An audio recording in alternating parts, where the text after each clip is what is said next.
Binta Nyaku recused herself after Onyendu Mazi Nnamdi Kanu declared lack of confidence on her judgment. The government of Biafra, led by Prime Minister Mazi Samson, have demanded for our leader unconditional release, or else both the Monday sit at home and the shutdown of Nigeria institutions within Biafra land will continue until demand is met. And also, special thanks to the gallant men and women of the Biafran Defense Forces who have done justice to the purported training camp of Nigeria terrorists in Old Imo State. Our armed groups will continue to neutralize those that have come to kill Biafrans. They will all go back in body bags. He said, fellow Biafrans, after the genocidal war of Biafran people from 1967 to 1970 by the terrorist Islamic State of Nigeria, in conjunction with them, British government and their collaborators, the seed of discourse was hatched against our people with marginalization and Islamization agenda to top the list and must be carried out ruthlessly by all necessary means possible. That was the case barely 1 year after the genocide. Biafrans with funds in bank accounts was frozen and the sum of £20 were given to some of them. Some of them. This was the beginning of more sufferings, pain, injustice, and pure hatred for Biafran people by the Nigerian state. Just have this, look at this in another perspective.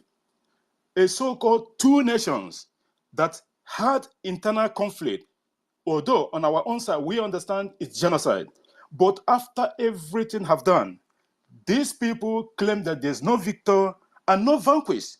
All of a sudden, before you can say Jack the Ripper, they have already frozen the bank accounts of every single Biafran people for the sake that our people revolted against Islamic State in the first place. People are still trying to piece together what just happened.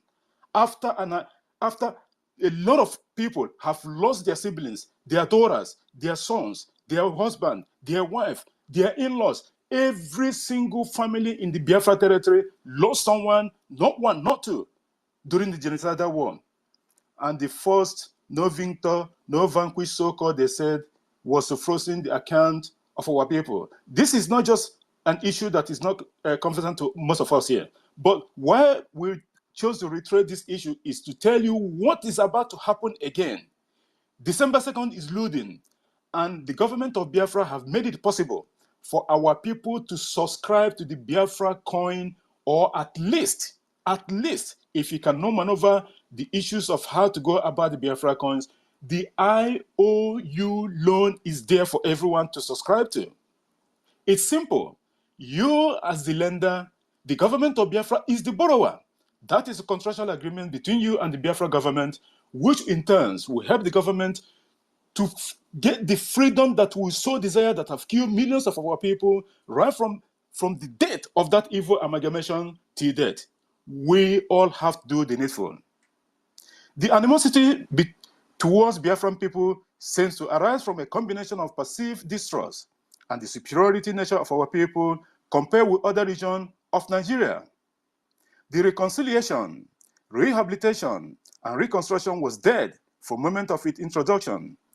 And as such, our people have lost trust and hope in the Nigerian system after years of endless promises and failures to reintegrate them into the society, where 75% of its economy comes from our region. Yet, most of these communities cannot boast of 3 square meals a day, let alone good hospitals or state-of-the-art schools facilities. Since the 64 years of Nigeria flag independence, no state can boast of 7 days electricity without our past my neighbor generators, which toxic fumes have killed countless of Biafran babies.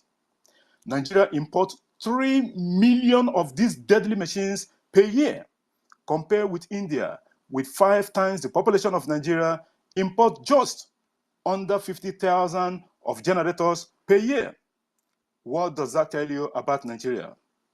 The injustices, inequality, terrorism, and other forms of victimization of the Biafran people by the Nigerian state is some of the reason for the call of Biafra independence from Nigeria by Prime Minister Mazi Simon Ekpa, who have promised to hand over freedom to the next generation of Biafran. Fellow citizens, just a few days ago, like we all have heard from the Prime Minister during the course of the start of this program, the so-called Nigerian state, in disguise, wanted to bring, or so-called, resettlement of destitute from the northern part of the region to the old Imo state. First of all, why this looked so suspicious from day one was the involvement of the United Nations Refugee Agency. These are the same people that had almost 9 of their staff members entered into Israel territory during the October 7 massacre by Hamas. The same United Nations Refugee Agency, or what have you, is involved with the so-called this IDP COI to find a safe haven in Biafra territory so that can they have as much as Boko Haram and their fighters from Sahel, so that when the Biafra redeclared restoration on the 2nd of December, they can have their men on ground already to do the battle for them. That's why the government of Biafra have said it, that we will not allow any IDP can, in whatever shenanigan name them have given it, to stand any structure. Already the Prime Minister have said it, that the Biafra Defense Forces have found some of other structures that is deemed or meant to house these people so that they can start their training, and trust the government of Biafra. The needful will be done there as soon as possible. Like the Prime Minister have said, the Biafran territory, none of our states have the opportunity or have the right to have any big industries from the federal government of the so-called of Nigeria. None. None any foreign investment present in the whole of the Biafra territory. We don't deserve this. We don't even deserve the so-called money that they borrowed from China a long time ago that they denied Biafran not even $1. But these are the same people that's been telling you that this insecurity in the southeast or so-called Biafra territory, it's caused by the Prime Minister and the Biafra government. These are the same people now, in terms, try to resettle those so-called people that they themselves displaced in the north in the first place. Because it was through their propaganda, it was through the agenda of Islamization of every single person, every indigenous person in Nigeria that led to their people being in the IDP camp in the first place. It is their own making. And now, they try to bring such in Biafra land, like the Prime Minister said, we will resist it ruthlessly. It is not going to stand any structure that ever, it does not matter even if they keep it in hiding or whatever, we will still have to find out. As long as it's in the Biafra territory, we have people in every nook and corner to snip out any structure or any facility that is being purported to house these terrorists in our land. It is not going to stop. The BDF is there to do the needful. Fellow Biafrans, with all the whole thing that's been going on for the past couple of weeks ago, from our lobbyists and our Minister of Boho, Mazi Ogechukwu Nkere, his honorable, we can understand and we can actually accept the fact that this Biafra government is government of our people, for the people and by the people, and they actually have you, Biafrans, at heart. Everything the Prime Minister and his government have been doing is to make sure that everything that you've been subjugated in Nigeria from the evil amalgamation to date is stopped after the 2nd of December 2024, when the restoration of independent state of Biafra will be announced, after the yes vote count might have been tallied. 50 million plus votes already have been casted and verified from the Biafrans. That is a big mandate that they have given the government of Biafra. So the needful have to be done. We all have to support the government of Biafra. It does not matter how little you think whatever you have is. In any way you can support the government, you have to do it. It's a clarion call that every one of us must participate. This government is your government. It is not meant for one person, no. It is not meant for that person, no. It is not meant for Simon Ekpa. Simon Ekpa is not Biafra. He is there as the arrowhead. He is there to lead Biafra because he's been chosen by the Okike. He said he is one that is going to give us Biafra. Stop the bulk, stop with him. There is a new sheriff in town. The era of when Mazi Nnamdi Kanu will make things 3 steps forward and the DOS criminals with their cohorts withdraw him back 10 steps. It does not happen again. It will never happen. 2nd of December is sacrosanct, and no human being can change it. I thank each and every one of you for being on our program tonight. Our co-host, David Nana of BWOC, thank you so much for all the things that you've been doing on behalf of the government of Biafra and our people. Our one and only Clara Dims, thank you so much. Thank you so much for what you guys have been doing on behalf of our people. The Irobo Isoko space on Mondays, you guys are doing wonders. The message is going through our people. The propaganda of the enemy have come to fail because they will continue to fail. Omar Gege and Co., whomever the shenanigan they might brought up later on, their propaganda will fail because we control the narrative, we control the space, we control the program and all the social media, and we will continue to do so. Rage and Fury, thank you for being here. Samane Edozie, our honorable ministers here present. Ugo 247, thank you so much, my brother, for all the good work that you've been doing on behalf of the Biafran people and the government of Biafra. We appreciate your work. Mr. Snow, the honorable Mr. Snow, thank you so much, and thank you for all the work that you guys are doing. OB Chicago, thank you for being here. Emmanuel, Casey, Biafra Free Energy Tech, David MSZ, Oshokoshinedum, Eze Binohia, Biafra Liaison Malaysia. Helen Peters, thank you for being there, and I've seen your message.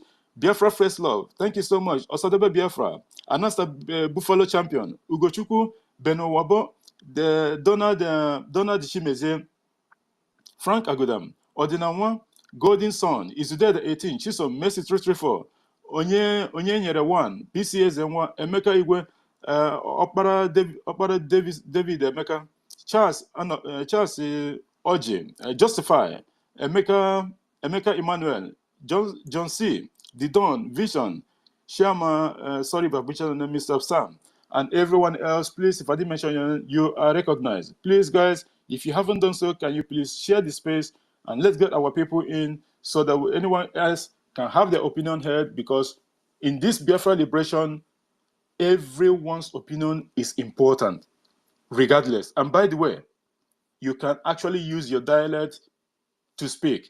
It does not matter. This is government of Biafra space. Every language that is spoken in each one of the 40 states of the United States of Biafra is allowed. I thank every one of us here.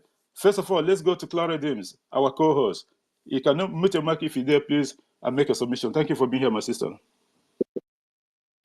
Good morning from my end. Good morning, Judy Walker. Thank you so much for holding this space. Your consistency is well noticed everywhere. Consistency, it's a gift because it takes a lot to be consistent, and your focus. Thank you so much for holding this space on behalf of Biafrans. Biafrans, I greet on now. Greetings, Biafra. Miniwa do meyerawa iwo Biafra meyerawa do. Thank you so much. Right, Biafrans, we are here again to tell our own story, to tell the whole issue the way it is. Never again will our story be told by somebody else. And that is the reason why every single one of us are here.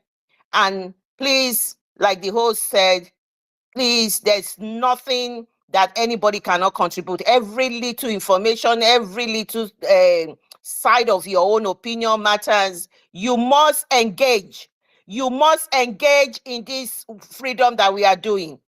It's worthwhile. It is a noble cause. It is a cause that generation will be free for lives in our generation. Please pick the mic, come and make your submission.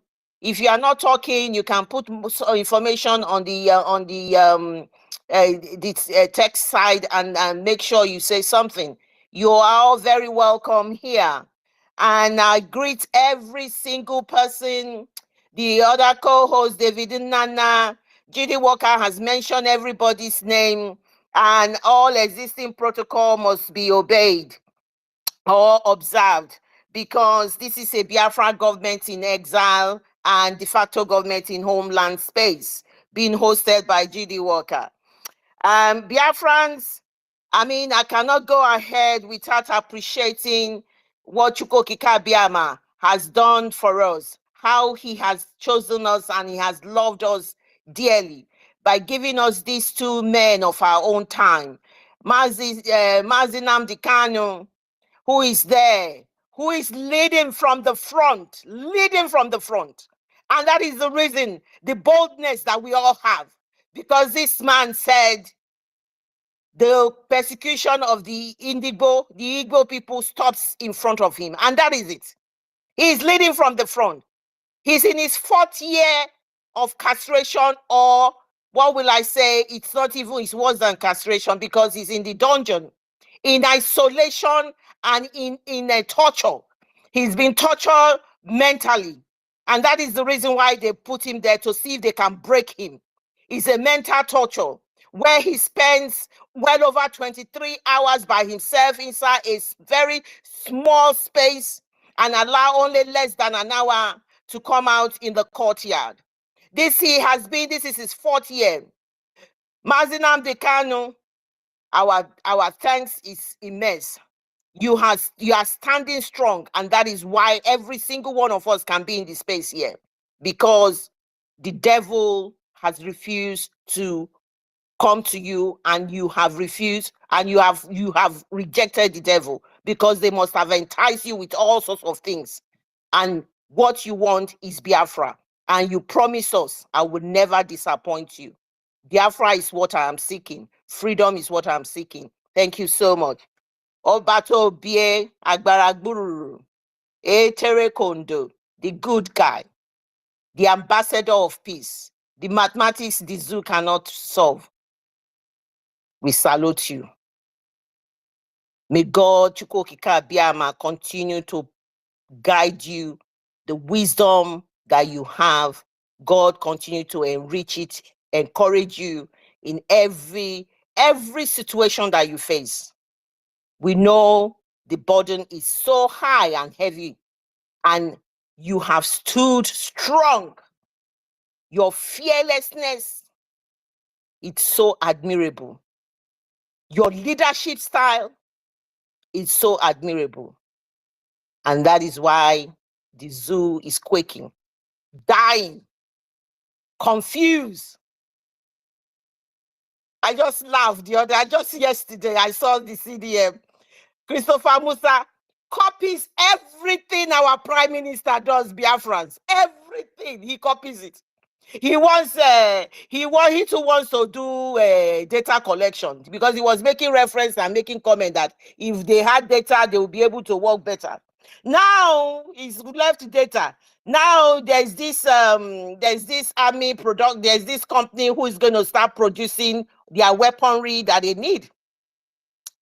The drug lord has approved it, because he buys weaponry and all of the armory from abroad, and even sourcing it is difficult for them. And even when they source it, he was lamenting on how much it is that it will cost them to fire one thing, or to do that it's 200 million or something. I did not even, that was the laugh. I was just laughing, so I could not even listen to the actual figures that he was quoting. Just because of our Gonugwe that this man had, he too is producing. They want to start producing their own over there. This man cannot sleep, cannot eat, cannot do anything, even with his wife, everything. He cannot do anything. This man is restless. Restless. These agents are in here as we are talking. He's restless over our prime minister. Everything that he's done, he's copying him. The next thing he's going to probably apply for, finish visiting visa, and then stay there and meet all their requirements, probably give them finish visa. Because that is the next step for this man. This man that is running kitty kata kata, we don't even know where he's going to. Excuses upon excuses. I have told you, if you were in the country that I reside, you will get a P45, which is a document they give you when you are sacked, when you leave a job or you are sacked from a job. You will get it, because all you do is lamentation. That's all you do. Seeking help from various people, going to Niger, going to this, talking about how mercenary, you get mercenaries or you don't get mercenaries, how it's going to be more expensive. Meanwhile, you are lying. Your mercenaries are coming to Biafra land. I don't even want to start on this topic, because I said, I just continue to laugh. That is our prime minister. I'm talking that this man is imitating in every ramification. The only thing next is that when the prime minister when he showed the picture of when he was in a very, very cold area in the snow, and where the sea or the water is all frozen, and they dug a little small hole so that you can go in there. You can imagine God knows how cold that water is. He went in and came out and said, Musa, can you do this? That is the next thing we'll see Musa to do, because he's got chubby cheeks. I saw him sitting down with his belly protruding out. We'll see how much he can do about that. The failed state that we call the zoo, Nigeria. So the topic is PM. Biafra independence call is a demand for justice, dignity, and equity. And so rightly. So I will start by saying, all peoples shall have the right to existence. They shall have the unquestionable and inalienable right to self-determination. They shall free themselves. They shall freely determine their political status and shall pursue their economic and social development according to the policy they have freely chosen. And that's a fact. But that is this particular human rights that everybody is entitled to in the whole world. In the whole world, they have denied us every single words of these rights. They have denied us the right for existence. They want us dead. The reason why they want us dead is because we seek freedom. We do not want to be part of the zoo anymore. They have militarized our whole region with their army and their forces everywhere. Kidnapping, killing, adopting people from their homes, taking them into their army barracks, not even their correction center, killing people, mass killing, throwing them in the river. The right for existence, they have denied us the right for existence. This is the demand of the UN and the African Charter, and everybody said everybody must have the right for existence. We have been denied that. In those days, if it's not because of the people who have been piloting the affairs of the Biafra government in exile and de facto government in the whole land, if you carry just a common Biafra flag, you will be shot dead. The policy of shoot at sight was what they gave us. They refused. We must not have the right for existence. We must not question anything. We must just accept our fate as a slave in the contraption put together by Lord Lugal and Clara Shaw and the British government. They say we must remain there. We do not have the right to say Nigeria cannot be divided. That is why they say they will always call Nigeria first, or they will say it's indivisible. Who told you Nigeria is indivisible? Come on the 2nd of December. We will tell you Nigeria is indivisible. We will divide it. We will tell you, when you say it's indivisible, we say it is divisible. We will divide it. And that will be the beginning of freedom for the whole indigenous people of the contraction called the zoo, Nigeria. That will be it. It will be freedom for everybody. And that is why the likes of Mazi Nnamdi Kanu will go in history, even by more than Nelson Mandela and all of the other people, because Mazi Nnamdi Kanu is fighting for the whole of African continent. It will go in history. Nelson Mandela only fought for South Africa. Because this single act that is happening now will lead to the whole Africa that they are afraid of. The Africa they are afraid of, that they said it must not be divided. The likes of Obama and co in the United States, that Nigeria must not be divided. They are afraid that if Africa is divided, there is going to be a whole lot of things. Please get used to it and read my lips. The division is going to happen.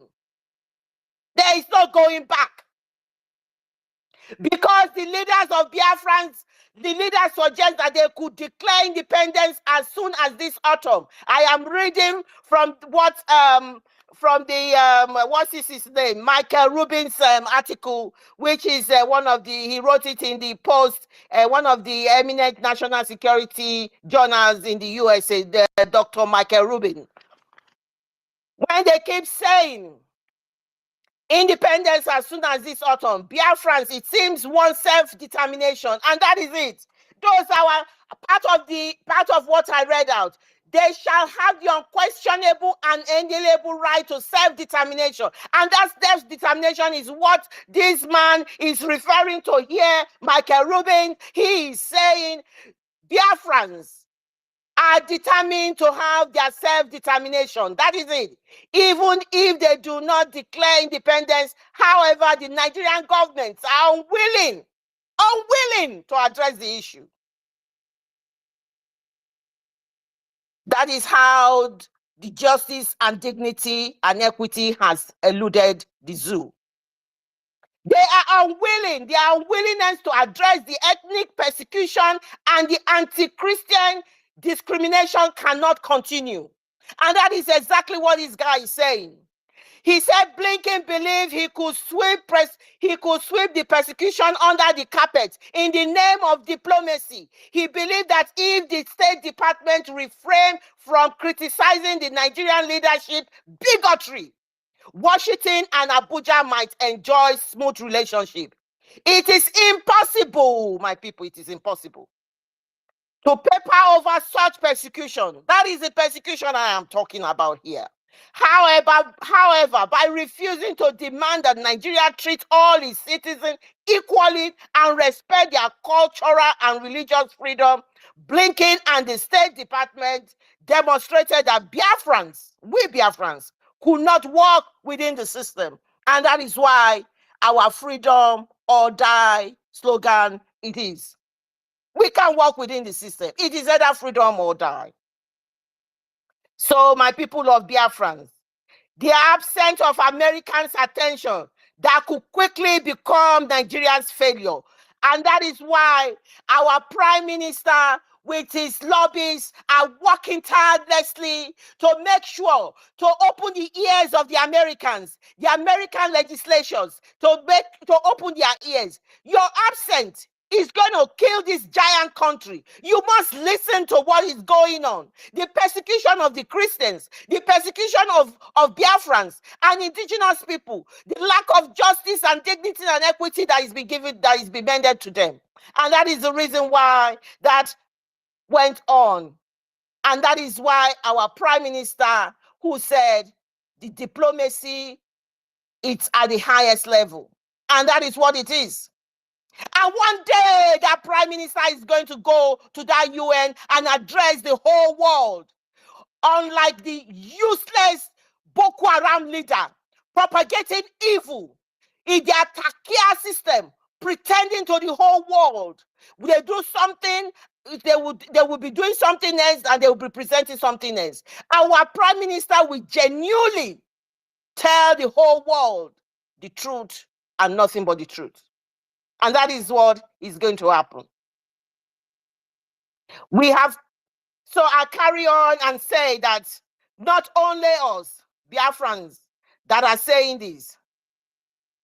Nigerian persecution towards greater autonomy is not internationally supervised referendum to confirm that Biafran Republic government in exile polls results. They do not want to, but people are recognizing it.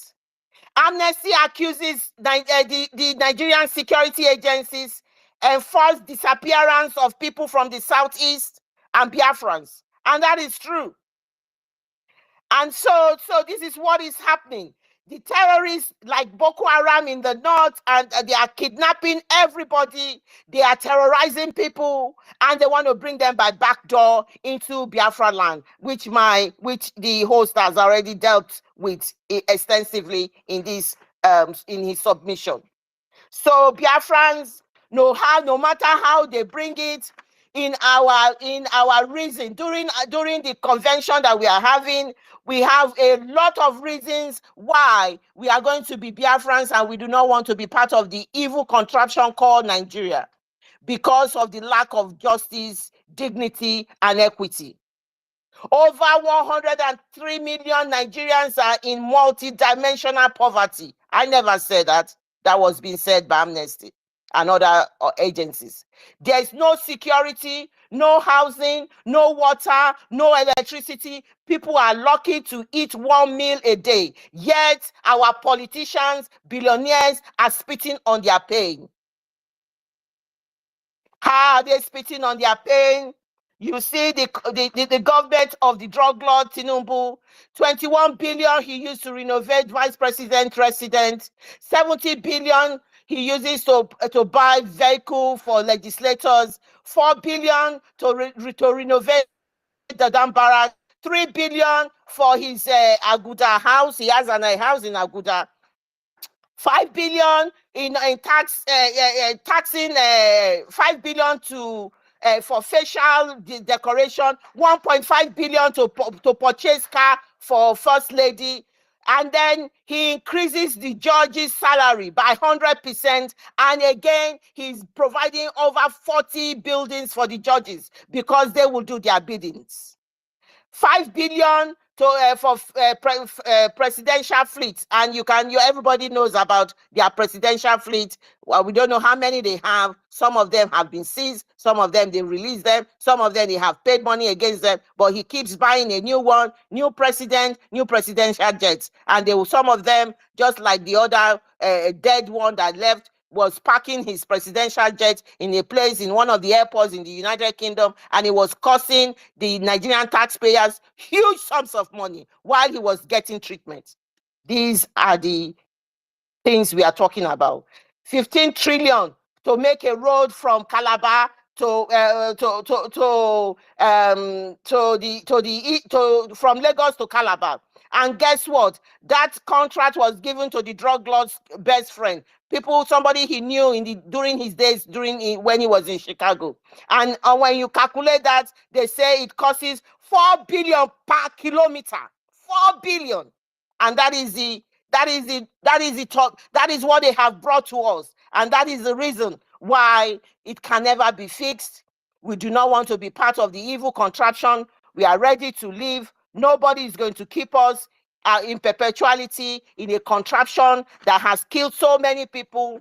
And the host actually mentioned what happened in 70, where 3 million people were starved to death. And in order to keep the country together, a country that has failed, it failed in all its entirety. It's a weak government, the political instability, economic decline, poor infrastructure, high crime rate, corruption, judiciary ineffectiveness, military interference, everything you can think of. That is what that country has done. Justice has deluded them. Dignity we do not have. So we Biafrans, we are going to be focused. Our eyes is on the rising sun. The sun will rise over the land of Biafra and never to be dim again. Thank you. I yield my mic. Thank you so much, our sister, one and only Clara Dames, and our co-host on this program tonight. Thank you so much for that wonderful submission. You see, there's a lot of points, but the one of this Musa, the so-called Nigeria Chief of Defense Staff, or CDS or so, this man is going gaga. This Musa have special hatred for the Biafran people, and he's so scared. Like the jingle that I played during the start of this program, when the one from China's TV was asking him, CDS, are you scared? And he said, yes, of course. And our Prime Minister highlighted that during one of his programs a couple of months ago. This Musa is so obsessed. He knows that Nigeria is gone. They finished. He started a little shenanigan rebellion against the terrorist state that himself in Kaduna during when he was having problem with some of their so-called senior military officers. And the government, the Prime Minister came to expose what the Musa is doing and then trying to use the Biafra issue to cover up his atrocities. And then the Fulani people went and investigated him and found out it was true. And one of the reports said that either 9 or so called the Fulani herdsmen that they took to the bushes or whatever in Kaduna, they shot them and killed them. They found their dead bodies. But because the country, so-called Nigeria, is in shambles at the moment, so they don't want to start something else that is going to spook any region, specifically the Hausa people. They have had enough of them already. They don't want anything that is going to cause even more damage because they know that the Biafran people have left them alone. The same Musa is talking about in another one of the news that I've seen, I think it was yesterday also, that Bello Turuji, who is another terrorist that themselves, they propped up, that Bello Turuji is so much afraid, that he's scared. And you begin to imagine the kind of comment and the issue statement that this man is making is out of point. This man shouldn't be talking anyhow in a public space, but he does because he's so confused with Samoneba and what the government of Biafra is bringing to the table. At the end of the day, these people doesn't know how to tackle the government of Biafra, but the Prime Minister have told them the only thing that Nigeria will do at the moment is to engage Finland so that Biafra and Nigeria will discuss the borders of both countries. They can pretend as much as they want. This is a reality staring at their face. 2nd of December is fast approaching. Like play. Monkey go market. He no go come back. This monkey already have lost. This is where the problem is. They cannot find even the monkey put itself. Nigeria should start in earnest to engage Finland, which is government have appointed to be the mediator between Biafra and Nigeria, so that the borders of both nations, of both countries, you will put it in that aspect, can be renegotiated. The Prime Minister have said that countless of times, but they are playing this gimmick, pretending that Biafra does not exist, that the government of Biafra does not exist, and what have you. They use a non-government, they use it, they did, but they were holding their pens, running to the Amnesty International the other day. They were running to Amnesty and International Criminal Court, the same place that the government already of Biafra have already lodged application against Nigeria. For you to say that these people, they don't know how to tackle this issue. First of all, they don't want to accept the fact that Biafra have stand as a nation by itself, so that the whole lie they've been telling their people for all this while, those so-called people that believe in them, they don't know how to reverse it back. I wonder what will happen after the restoration of independent state of Biafra on the 2nd of December 2024, which is not far from here. Nigeria is finished, according to what our leader Mazi Nnamdi Kanu said. Even themselves, Tinubu, in some of the bills that he passed to the National Assembly or whatever to look into, the Nigeria Port Authority and the custom, they want to ban them from collecting revenues on behalf of the federal government of Nigeria. Why? Because the amount of money they are bringing in is not what they are used to. If they be remitting, let's say, 10 million naira in a day, they are now probably remitting 25% of that amount. And now they are accusing themselves of stealing from the money they are getting from them. You know why they are so confused? Because the government of Biafra have stopped the economy of Nigeria from going forward. They did not understand it. They do, but they are pretending. And by the way, everything that Nigeria is doing, it's not in the system. It doesn't put it in the computer system. Nothing is saved. Everything is manual. They will carry paper up and down. And the next thing, as soon as they loot that money, they will burn the office, and that is the end of the whole thing. They wouldn't even have anyone to come and investigate anything because already the books have been burned. This is Nigeria for you. And what is the alternative to all this? Biafra is the alternative. Because Biafra, we are introducing the full 100% data system. Already we've started with the Biafran ID card and all that thing, which most of Biafrans have already applied for. This is a game changer. The same Jumia that handle the processing of identity of most of the European countries, the same Jumia will handle the one of, is handling, not will even, it's handling, currently handling the one of the Biafra. What does that tell you? Criminality will be out of the window. 50% already from as soon as Biafra became fully independent and take control of our borders, all those things will gone out of the wind. Like I keep saying, in Nigeria, you can murder someone in street A and go to street D, not far away, A, B, C, D, just the next 4 streets or so, and hide for the next 10 years. No one is going to know where you are because there is no data system. They allow this deliberately so that people can keep on doing all manner of evil, stealing and all that. At the end of the day, no one will be held responsible. We will not have that in Biafra. Thank you so much, our sister, one and only Claridins, our co-host, for that wonderful submission. And I want to acknowledge the presence of most of our people that have come in since the start of this program. Our Ugochukwu Biafra, my brother, thank you so much for being here. And as you know, you are always part of this program. You and the Honorable Minister, otu nwa mwanya nara nkige agbagota hakwa ọkwa hono ọ na Ugochukwu etiye honorable Ugochukwu ga-akwụ fine. That is definitely, he must be compelled. Thank you, my brother. Thank you so much for being here.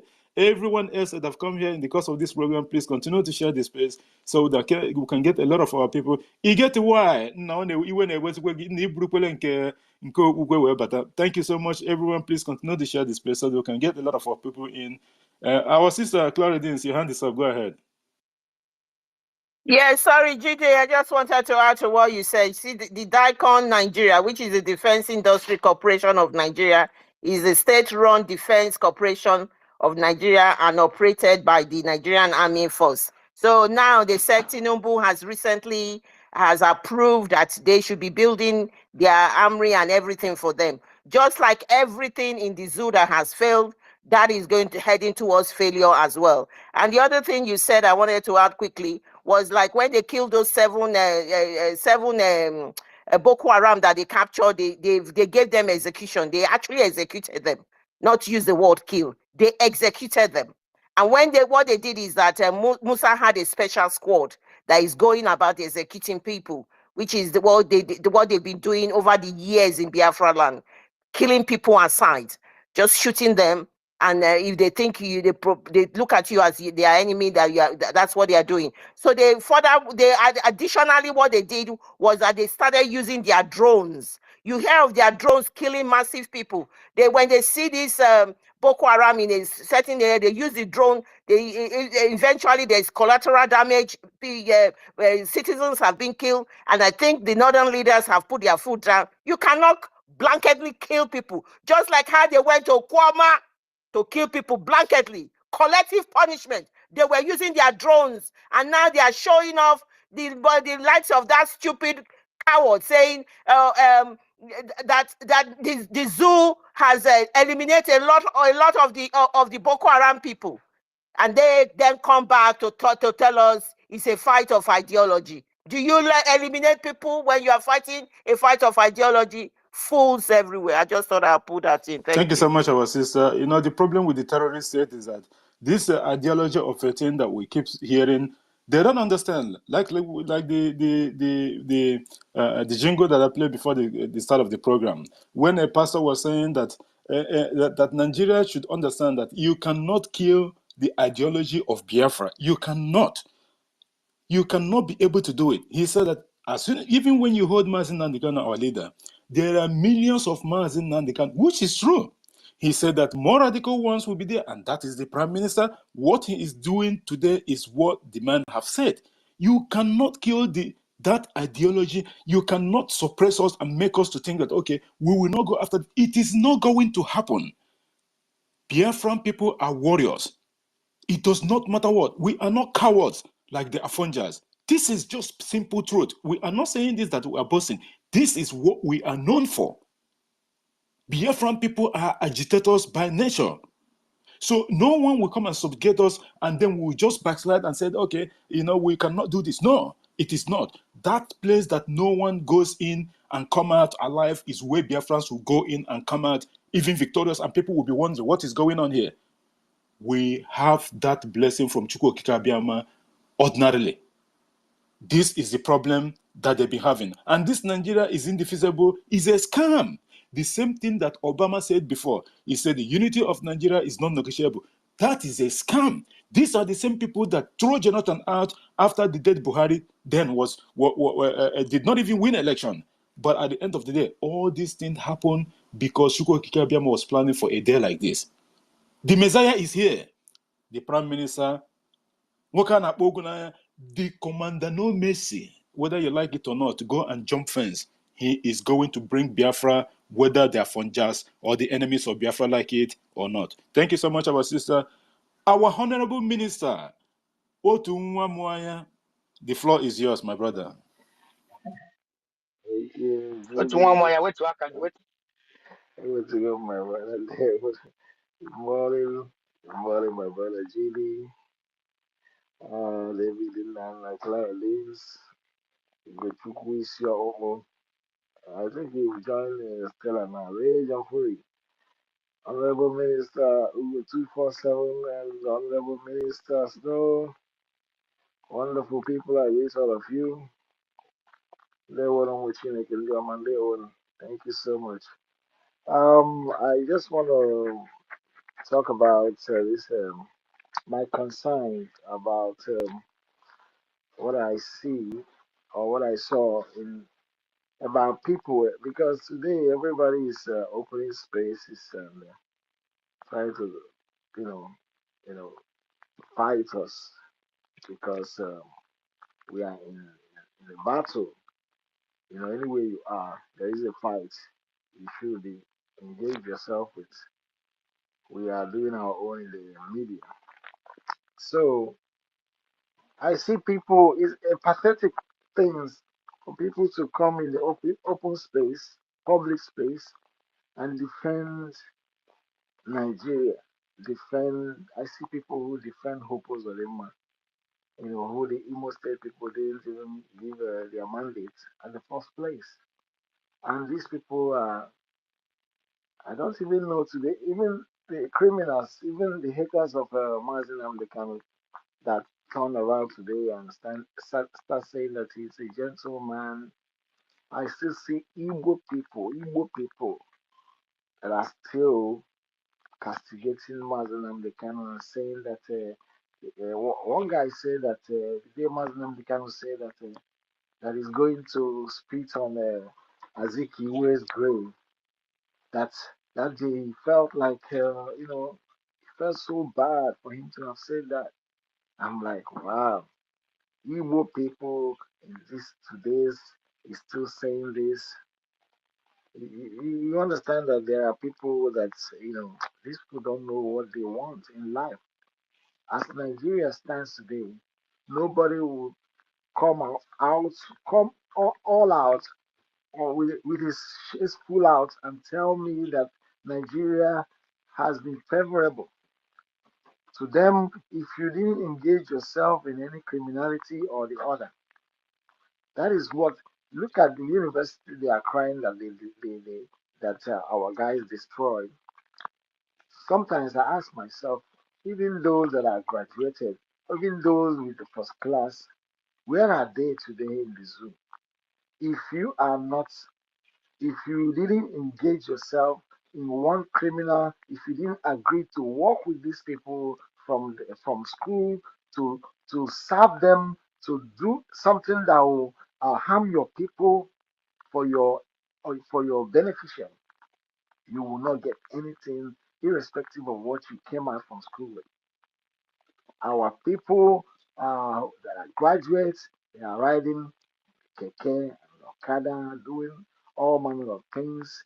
Unless you engage yourself in any scam, 419, and all those criminality, Nigeria will just be watching you growing with those criminal minds before they will fix you in one political stuff.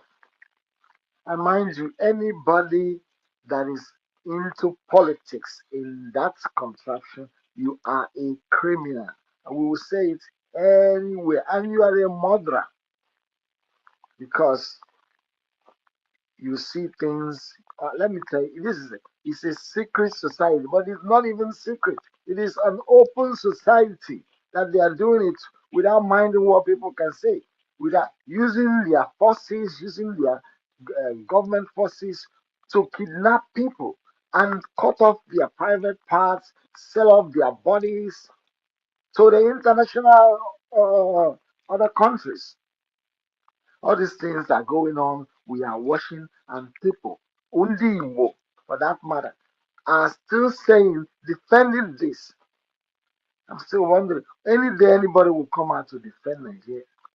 Then Nigeria happened to that person and his generation. It will not be better for some people. It will not be better for some of them. Today, people will stand up to tell you, protest. When the so-called Nigerians protested with their flags and they were shot in the open place, they were shot down. Oh my God. And my brothers, I don't know how we got to this place, but my only confidence today is that the man we are following today, is a no man, as one worker, these people, they have woken like I said yesterday, they woke the sleeping lion, and that sleeping lion is out from where he was sleeping. Now he must devour all the other animals that have been making noise disturbing.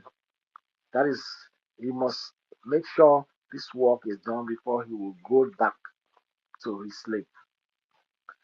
Let me use the mic for now. Thank you. Thank you so much, our minister, Otumwamaya, for that wonderful submission. Like you said, in Nigeria today, you have to be a criminal to be part of these politicians. When non-criminal, with your record, your track record in the public space, before they can even allow you to contest in any of the parties, all of them. This is the number one thing that you need to do. You need to know that you have to kill Biafran people before these people can allow you to that is even your starting point. Like people who used to have resume, master of this is their own master and their own whatever qualification that you need in the zoo.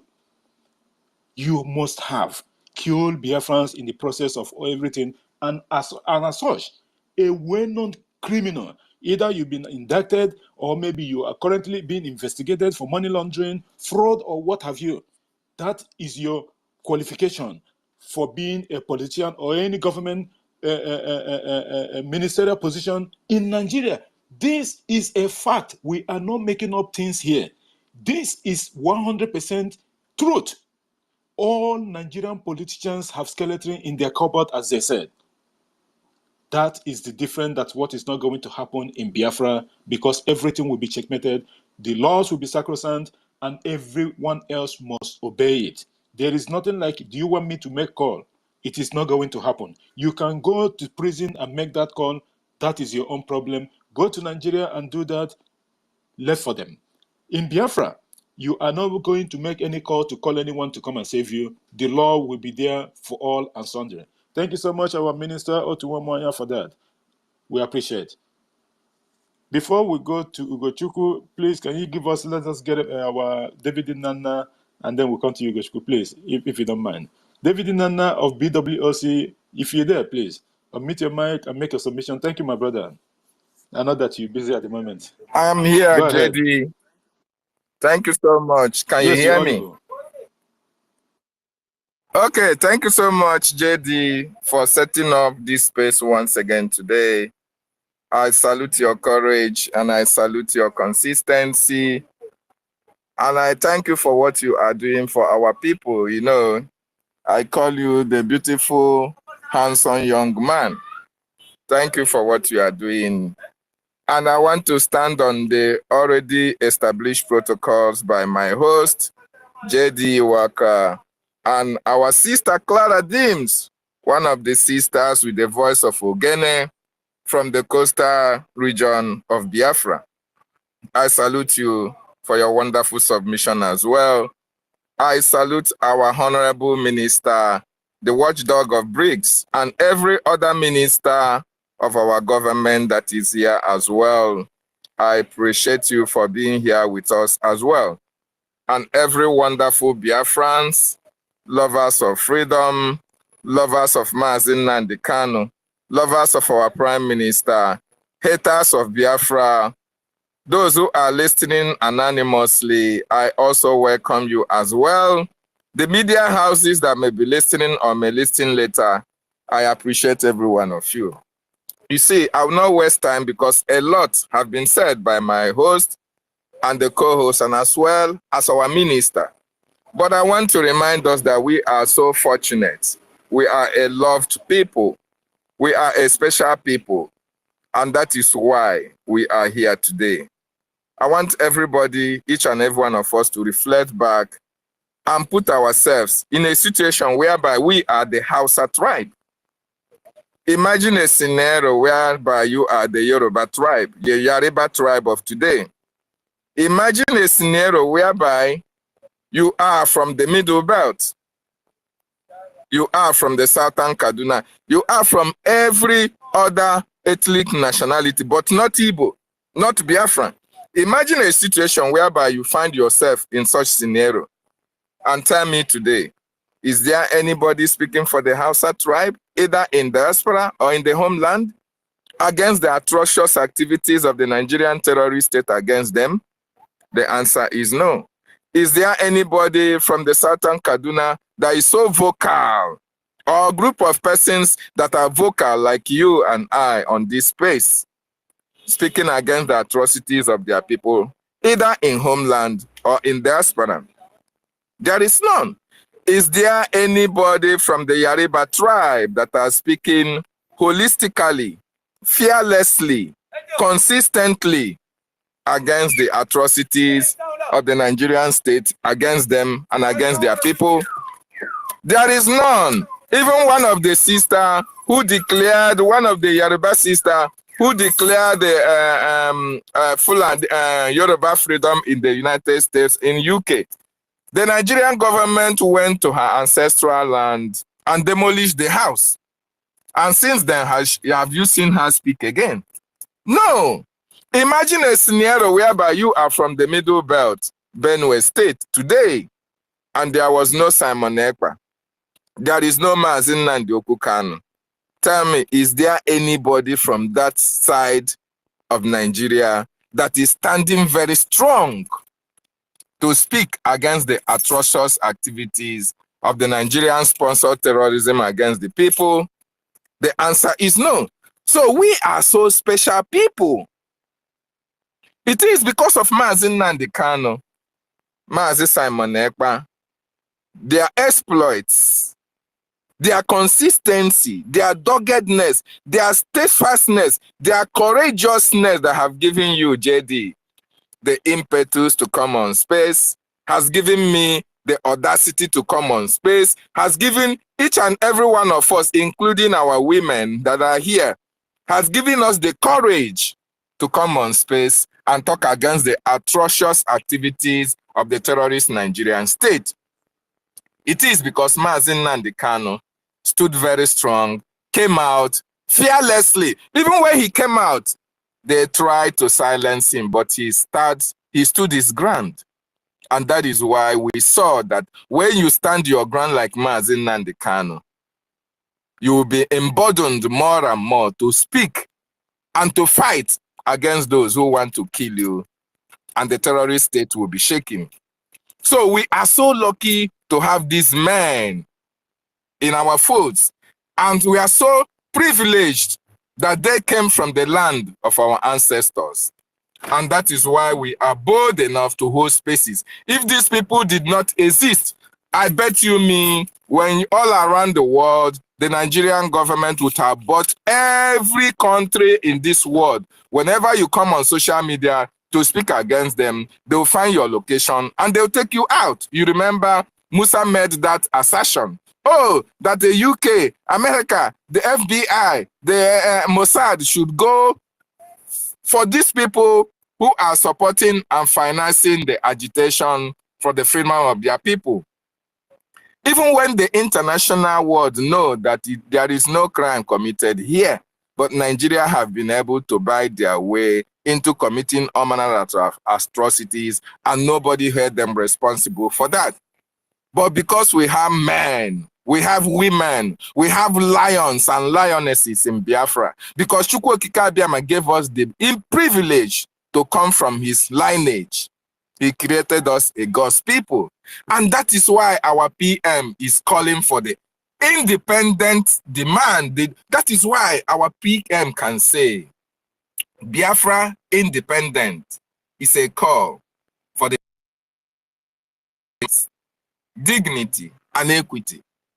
Have the Hausa people called for their justice? Why?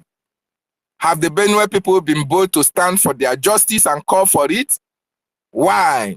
Have the Yoruba tribe, irrespective of 29,000 people have been murdered in Yoruba land, have they stood up so strong to condemn that atrocious act or that information that came online? Have they come out to call for justice and equity? No. But we are the people of Biafra. We stand very strong before our enemies. We stand very shoulder to shoulder with our leader, Mazi Nnamdi Kanu, and the Prime Minister, Mazi Simon Ekpa Njoku, to call for the independent demand. And we demand for justice, for dignity, for equity, for the Biafran people, because it is our right. They have killed us enough. We call for justice.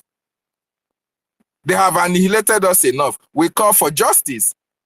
They have disappeared us enough. Our people, their organs have been sold and nobody is held responsible. Now we are calling for justice and equity on this atrocious act against us by the Nigerian state.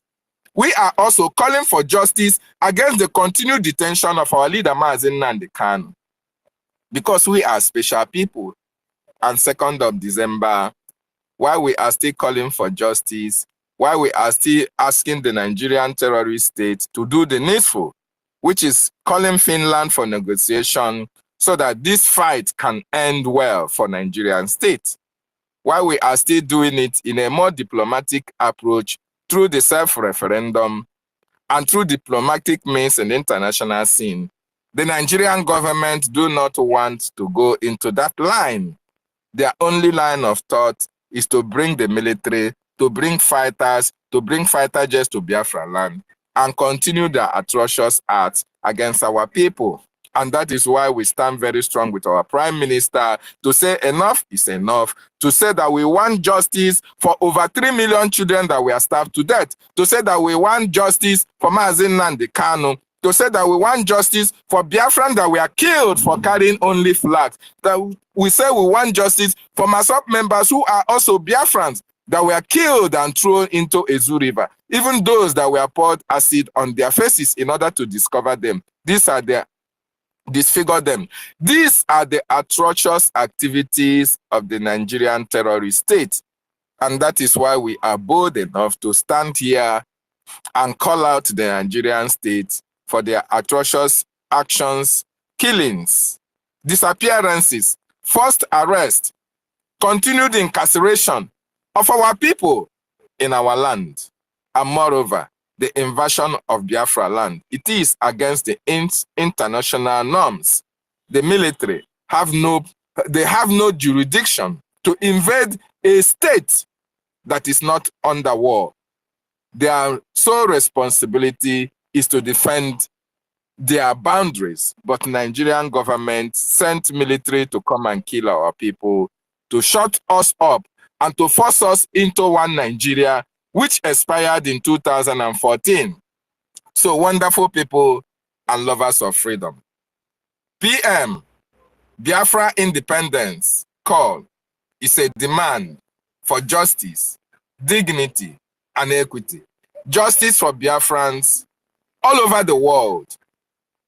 Justice for you and for me, for taking out our natural resources unjustly and giving it to the highest bidders, while using the proceeds to develop the terrorist enclave, terrorist states, including the Yariba region and the Fulani region, and the region that these natural resources come from.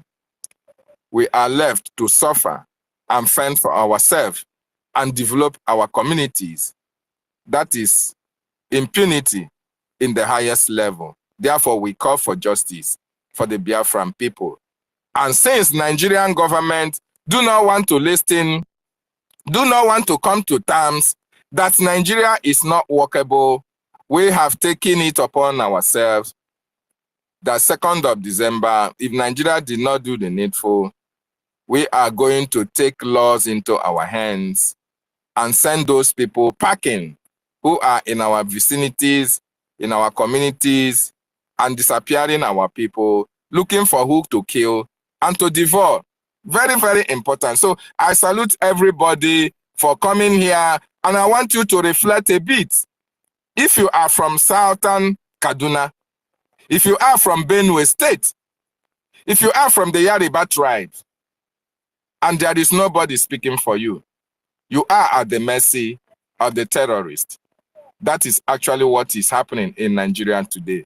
But we thank God that we are not from those regions. We are Biafrans. We are children of Chukwu Okike Abiyama. And that is why he gave us the men and the women that have to make Biafra to come, that have to restore God's kingdom on this planet Earth. And that is why you and I are on this space today, fearing no foe, to speak truth to power, to the terrorist Nigerian state, that enough is enough, that our freedom is non-negotiable. The same thing applies to the freedom of Mazi Nnamdi Kanu. And we must destroy everything destroyable for our freedom to come. Fellow Biafrans, wonderful people, take a time to look at your profile, your timeline. If you have not shared this information, please do so, because this message has to go wide for them to understand that we are doing the right thing. We committed no crime. Nigeria have committed a lot of crime, criminal activities, not only against the Biafran people, but against indigenous populations all around Nigeria. But we are the worst hit.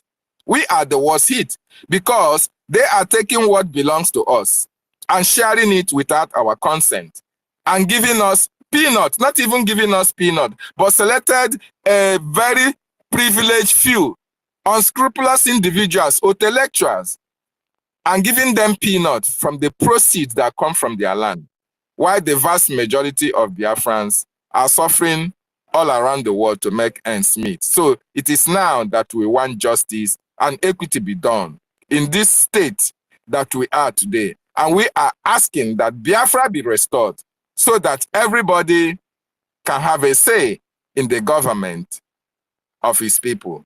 Thank you so much. I yield my mic from here. Thank you so much, our brother and co-host, David Nana of BWOC. Thank you so much for that wonderful submission of yours. You know, there's one thing I wanted to pick from your, which highlighted most of your submission. In regards to what the Prime Minister has said a couple of, I think, weeks ago, that other regions in Nigeria of today, they don't have Mazi Nnamdi Kanu, his likes. They don't have the likes of the Prime Minister himself, which is Mazi Simon Ekpa. They don't have Biafra Defense Forces. They don't have BLA. They don't have Biafra Resistance Fighters. They don't have the Dragon Marine.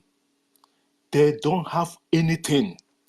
This is one of the reasons why the Nigerian terrorist state continue to terrorize these people, brutalize them, victimize them, whatever name that you want to use against what they are facing today. And so they are in IDP camp. Can you even believe, like what the Prime Minister have said, like we all know? Most of these people have spent 16 years, 20-something years in IDP. When we say the IDP, we want to call it what it is so that people will be following what is really going on. Internally displaced people. When a government of a so-called country or an entity cannot be able to guarantee the safety of its own citizen, because that is number one primary work that you as a government have. When you cannot be able to do that and have these so much numbers of internally displaced people within your own state, and you cannot be able to uphold it, it means that so-called government is a failed government and its state itself is a failed state. That is what Nigeria is going through at the moment. The only safe place, the only safe region in the whole of Nigeria today is Biafra territory. And this is fact. We are not making up words here. We are not making propaganda. It is fact. Go and do your research and you will find out what we are saying. Biafra territory is the most secured. The only pockets of terrorism and what you have today is the so-called Nigerian state and their enablers, which is the so-called politicians in our land, the enablers of the Fulanis. They are the ones sponsoring all these problems. And why they are doing it? They want to undermine the coming of Biafra. This is their aim. But at the end of the day, the Biafra government have stand firm. The Biafra Defense Forces is there to protect the people, the integrity and the borders of our country, because that is one of their primary objectives, and they are doing it diligently. Just like what happened in Odimo State. When these terrorists wanted to use decoy to bring in their terrorist foot soldiers to our land, so that after the declaration they will have people to contend with, because they have tried everything. And by the way, Chukwuka Abịama is 1 million steps ahead of them. One of their main principal actors, which is this Ifeanyi Ubah that is in that have gone already. This man was ready, and he has his militia ready for Nigerian terrorist state. But Komanke or Mankozo, Chukwuka Abịama have already put an end to that. And this is how they will keep on going down, one after the other, without any cause. At the end of the day, Biafra will be here. No one, no human being can stop the coming of Biafra, and that is how it's going to be. Thank you so much, my brother David Inanna, our co-host, for that wonderful submission of yours. Thank you so much for that. Rage and Fury, if you're there, unmute your mic and make a submission. Thank you for being here all the time.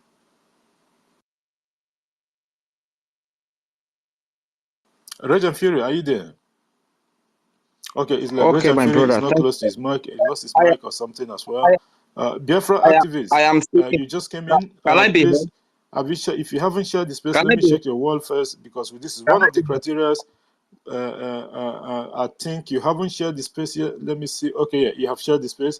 Biafra activists, please, if you're there, unmute your mic and make a submission. Thank you for being here, my brother. Biafra activists, are you there? Yeah, I'm here. Thank you very much, my brother. Go ahead. I greet everyone in the house. And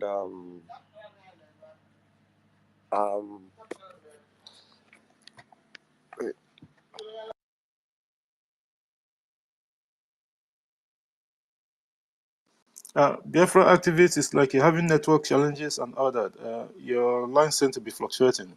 Maybe if you can go back and come back in again, and then we'll give you the mic to make a submission. Thank you so much. Before we go ahead, I just wanted to acknowledge the presence of most of our people here. John, representative of Wisdom, Ifeanyi Uzochukwu, Mazia Nakalam, Adam Ison, and everyone else that have come in the course of this program. Please, guys, shake your wall. Continue to share the space so that we can get a lot of our people in. We are in a state of war, like every one of us here know. The only thing that we need to do is to make sure that we do the needful. Very, very, very, very important. Simon Prince, thank you for being here, my brother. Please, every one of us, let us keep on sharing the space. You are not doing it for me. You are not doing it for me. We are not getting paid for the work that we are doing on behalf of the Biafran people. We are doing it collectively for ourselves. When you share the space and someone else through your wall or your feed come into the program and listen to what is going on, the message of the Biafran government, and that person do something to contribute towards the freedom of our people, you have done your job. That's why we are here. We are not doing this for like as in personal something. No. We must have to understand this. This is a clarion call. Every single one of us have to key in. Do whatever you can to make sure that your voice is being heard. A lot of our people that's been coming to most of the government spaces, they have never spoken for not even once. But you have to do it. Because why? It is, this government is your government. This our brother Chiko Dere also. Can I be heard now? Yeah, wait, Reg, you lost your mic before. We couldn't hear you. You lost your mic before. Chico did also. Please mute your mic, and you haven't shared the space. Share the program. Yeah, Mute your mic, Chico did. Mute your mic. yeah. Mute your mic, Chico did, please. You haven't shared the space. Share the program first before we can allow you to talk. And Reg and Fury, you lost your mic before, so that's why we'll try to bring you back again. So, like as I was saying, please, this Biafra liberation issue is meant for me and you. It is not personal something. You are not sharing the space so that I will be famous in the world or something. No. You are doing it because we are here disseminating the information of the government of Biafra. This is why we are here. That is what we are doing. So sharing the space is one of the criteria you have to do. As soon as you come to most of the government spaces, you share the space. Yes, sometimes we can forget, but that is one of the work that most of the people, our people that is coming to listen to the programs, so that the work, the effort that we put in hosting these spaces, it's not an easy something. I gotta be honest with you. So that alone will give us that mind to say, okay, continue doing what you're doing. We are doing it for our own people. Shikodri, like I said, have you shared the space? If you haven't shared the space, you're not going to get the mic. I give you the mic, but I check that you haven't shared the space. Share the space in your wall before we can give you the mic. Thank you so much if you've done that. So this thing that we are doing here is for the betterment of me and you and our generations. This is just a fact. So please, don't misunderstand it in any sense. It's not that maybe we're trying to deny people the mic or anything, but this is what we need to do. Maybe some people didn't understand it, but we need to explain it to people so that it can be carried along. Thank you so much. Chico, just go ahead before we go to Reg and Fury. Go ahead and make a submission, Chico. So Yeah, good morning, everyone. Hope you are hearing me. go ahead, you're audible. Okay. Yeah, my submission is this Biafra we are fighting, whether we have it through peaceful means, which we actually want it peacefully, but the people we are seeking to be free from don't want it peaceful. So we can only defend ourselves. So I love what Nnamdi Kanu was doing. And when Simon Ekpa came up, I love him. I love what he's doing, and I love what everybody is doing to make sure Biafra is free. So if we have done this, what we are doing now, long ago, I think we are by now we have been free. By now we have been in Biafra. So let's continue. I'm encouraging everybody to put our hands together, put your everything you have together, and let's fight this Biafra once and for all. Let us get our independence. Thank you, Ahid Mama. Thank you so much, our brother Chikodere, for that wonderful submission. You see, this is what we've been saying. It's good that for our people come to the programs and then pick up the mic and speak. It does not matter even if it's 10 seconds, 20 seconds, or what have you. It does not matter. Your contribution matters a lot. Just like what you said, if our people have been doing what we are doing at the moment, we should have had Biafra. Yes, you are right. At the same time, Okikechukwu Okikeabiama have his own debt for everything that is happening in our lives. Yes, it is true that we are disappointed for the past 13 years or so. The DOS criminals that is surrounded our leader Mazen Nnamdi Kanu have been withdrawing Onyendu's back. When he makes 3 steps forward progress, they will draw him back 5 steps backwards. It happens. And why Okike allow it to happen, even to the eventual kidnapping of our leader from Kenya, is because then we weren't ready then. We weren't prepared. We weren't at that stage where that Biafra will eventually be here. It wasn't Okike's time. At the same time, as human beings like we are, we will be disappointed, rightly, quite rightly so. But that wasn't the making of Okike. It wasn't then. It wasn't ripe. That pawpaw have never ripe then. On our chazi pawpaw now. At this moment, that pawpaw have ripe to the extent that you only have to put your hand down, and the pawpaw himself will just unplug himself, and you will catch it in thin air. This is the time. There will be no another. Simon Ekpa, the Prime Minister, is the one that is going to actualize this dream that have killed millions of our people. Period. If anyone in their illusion, or maybe they are thinking it is not going to happen, you are daydreaming. You are living in utopia. You have to wake up. Simon Ekpa is the one that is going to actualize this dream.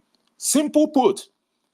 Stop dreaming or stop having any second thought or maybe the shenanigan that, or something. Nothing is going to happen. You only going to continue to hear good news after good news. Let me tell you something. Even if you are the whole shenanigan that is zoo with their collaborators, even to the extent of the British people have found out that they know what the rules are. They have already given up. The zoo is just running from pillar to post because, somewhat, to an extent, you see, they have to see what they are doing now. This is just truth. Because someone, you see your business going down the drain, you will try to do something. This is their business going down the drain. Unfortunately, they know that they can't save it, but they still have to do something. That is what they're doing, and the government of Biafra have to do what they're doing too. It is normal. At the end of the day, like the Prime Minister have said in one of his exposition, he said that you have to factor the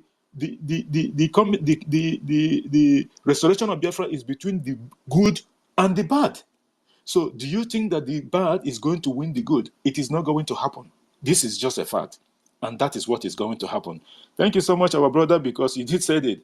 Had it been, these people have actually succeeded, or maybe they are still here up to date. Believe me, we'll be shouting all hail Biafra, and contributing $20, 20 pounds, or 20 euro, or whatever it is. At the end of the day, they will be throwing bringing their container in as in the Nobudo. That is the only thing that will keep on happening. Nothing is going to change. Onyendu's part have been done. He's done his own part. He's still in the war front. Onyendu is still in the war front on this issue, up to date. Part of what we are doing is being successful because Onyendu is doing his own part. He has woke every one of us up, like my submission earlier in the program. He has waked every single one of us up. That's why we are doing what we are doing today. Our brother David Nana said it. They gave us that stage for us to even come here and, rise up and even preach about Biafra. Let me tell you something. This app that we're using, by the way, some people, you have to follow things spiritually and otherwise. This app that we're using, which is a Twitter, former Twitter, this X, before, when our current Prime Minister have never been on the stage, our leader, Mazi Nnamdi Kanu, he has Twitter app, but he couldn't be verified. You know why? Because they don't want to verify him. They have more than 50 Mazi Nnamdi Kanu on Twitter with his full name and photos and background information and what have you. You don't even know which one is Onyendu's one. Onyendu will keep on telling you the one that has such amount of people following him is his own. How can you be able to do that? Because he is not verified. Why? Because that is when these criminals, Nigeria terrorist government, have these people that is working in Twitter then on their payroll until Elon Musk, who is the advocate of a freedom of speech, came in. And he came in at the time that the Biafra restoration issues is picking momentum. Can you read the line? This is the making of Okike. Just like what our brother Chikodere said. Yes, had it been that these people done what they did, we could have been in a better position today. But that wasn't the time. Now is the time. That's why all of us have to put our heads together and make sure that we make this dream a reality. Thank you so much, our brother, for bringing that up. And thank you so much. And always be here and share the programs and every single spaces that our people is hosting on behalf of the government. We have criminal ones, like our Honorable Minister Otunwamaya said. There are criminal spaces that these people, they host for almost 36 hours and what have you, without stop. And their spaces never get any issues. Why? Because they are working for the devil. But at the end of the day, it does not matter what. we are winning this game. Thank you so much, our brother. Regent Fury, the mic is yours. Thank you so much for being here. All right. Good afternoon from my location here in Nigeria, great Biafrans all over the world. Greetings to all the great comrades in the platform this morning. I must thank you for your dedication and your commitment. Special greetings and thanks to the honorable ministers in the house today. Another special greetings and thanks to the People's Prime Minister, His Excellency Prime Minister Simon Ekpa, the Honorable Prime Minister for the Biafran people, the Ambassador for Peace, the Biafra Eblara, the man we fondly call Agbada Brururu, the Itiare Kondo, the Oba Taubie. There are no names that can really describe or qualify who this man is. The symbol of freedom, the freedom himself. Special thanks to this great man for all that he has done for us, for how close he has brought us to our freedom, how far he has brought us from our slavery. We want to thank you very much, our Prime Minister Simon Ekpa. We love you so much. And we're looking at it. Who could have come up to speak for us? How could we have a man of your caliber and we are being treated like orphans? You know, I could remember those days growing up in Delta, being a very young fellow then. If you dare touch me, because I have a senior brother who are highly temperamental, you know, if you make a mistake and come and bully me and beat me, then you will get it very rough and hot from them. You understand? So this is the kind of a person our Prime Minister is today. You don't come and mess with Biafra children, Biafra women, Biafra youth, or Biafra people in general, and go scot-free in the name of you are a soldier, a terrorist soldier, or a terrorist police, or whatever you call yourself. Gone are those days, you know. Watching the pictures of the time of Wazirike, how our people were killed during the time of IPOB, when our leader was here, how they killed our people, you know. Sometimes it's very, very heartbreaking, very, very heartbreaking. I just bless God for this great Prime Minister that God sent to us in the person of Mazi Simon Ekpa. Like my brother will say, it's a prayer answer. Indeed, it is a prayer answer. Thank you very much, sir. Greetings to my leader, Mazi Nnamdi Kanu, who is today leading from the front. For the record, he was kidnapped by Nigeria government from Kenya with the collaboration of the Kenya government and rendition to Nigeria. That is the record. And he has been taken to several courts here in Nigeria where he has defeated them in their own very courts. At the time, the appeal courts of Nigeria said he should be released unconditionally and went further to say that no court in Nigeria has the jurisdiction or the power to try him by the reason of the fact that Nigeria committed an international crime of kidnapping. But Nigeria disobeyed all of this, and they are still keeping him in a DSS dungeon today, not even a prison. This is the injustice that Nigeria has done to our people. This is done to him because he's a Biafran, because he is Nnamdi Kanu, is an Igbo-speaking Biafran, because he could be an Organero, because it could be an EKID, because it could be any Biafran name, you understand? This is the only reason why Nigeria government could do this. And have well-known terrorists who have killed people, killed military, killed children, killed women. Today they are being pardoned in Nigeria and reintegrated into the military, into the Nigeria police. And what have you, into the Nigeria custom, into the Nigeria Air Force, Navy, so on and so forth. Repented terrorists, Boko Haram, you understand? It's quite unfortunate anyway. So this is the injustice taken so far, and we can't take it anymore. We say enough is enough. Speaking on the topic, Prime Minister, Biafra independent call is a demand for justice, dignity, and equality.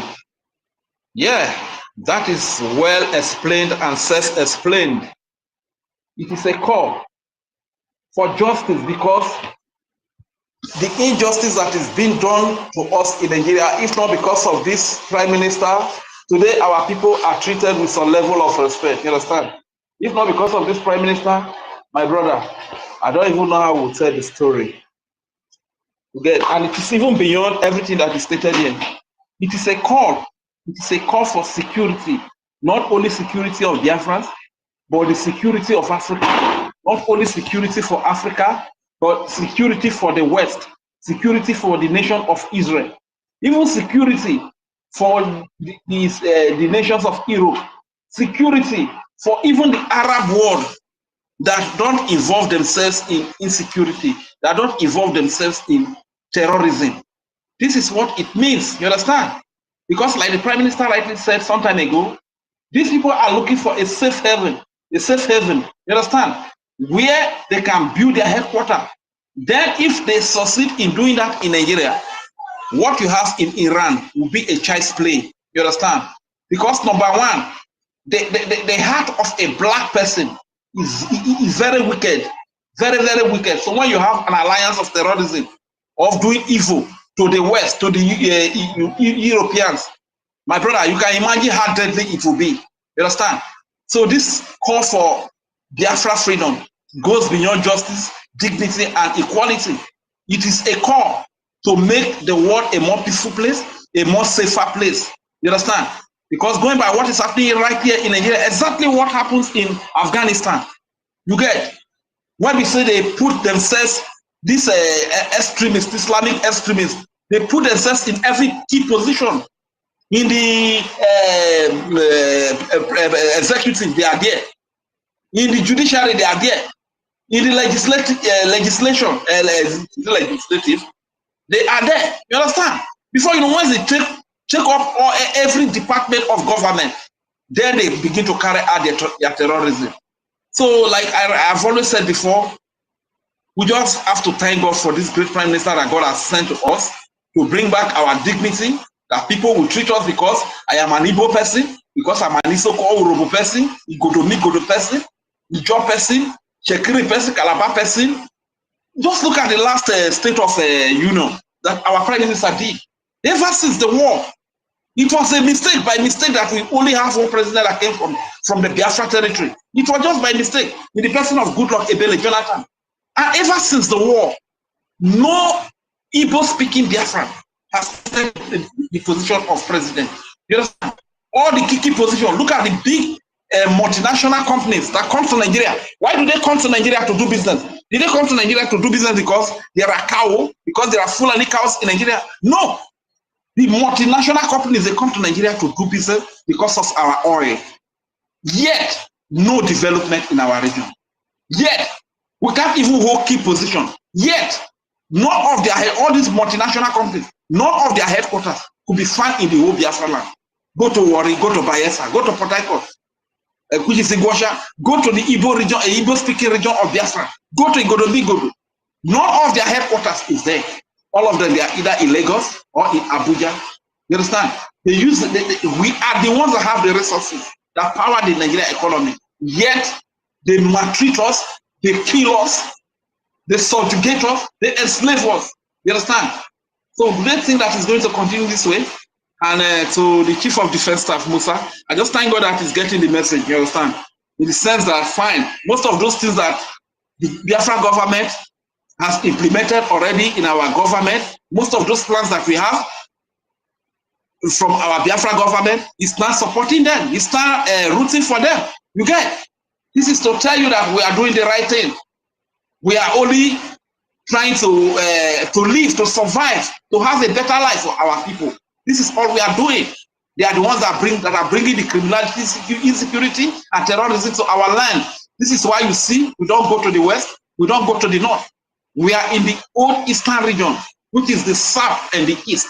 You understand? This is where we are. We did not go to anybody's land, but we bring the military in the name of whatever you want to kill our youth, kill our people, and take over our land, and take over our resources. It's not going to work. Not in this age. If you could not do it in 1967 to 1970, what makes you think that you can do it in this very age, in this computer age, in 21st century? It's not going to work out, you understand? So this is why I've always said that even marriages that billions of money is spent to make, they break up. How much more? Nigeria that was amalgamated without our consent, no consent from our forefathers, were amalgamated with the barrels of the gun. So we can also break up. It's only a foolish woman that will die in a toxic marriage. When you know that you are not compatible with your partner in a marriage, you are saying that because of love, let you manage. At the end of the day, the man ends up killing you. It has happened in several occasions. Look at this great singer that what is the name? Is it Osinachi? That they call this woman that sang his death was as a result of toxic marriage. You understand? Probably he felt like, okay, I'm a celebrity, let me just bear, let me not bring my family issues to the public. And he tried to bear everything. At the end of the day, she met her death. You get? So what am I trying to say?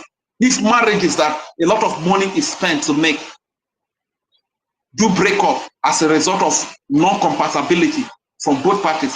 How much more we that were forced together with the barrel of the gun? You understand?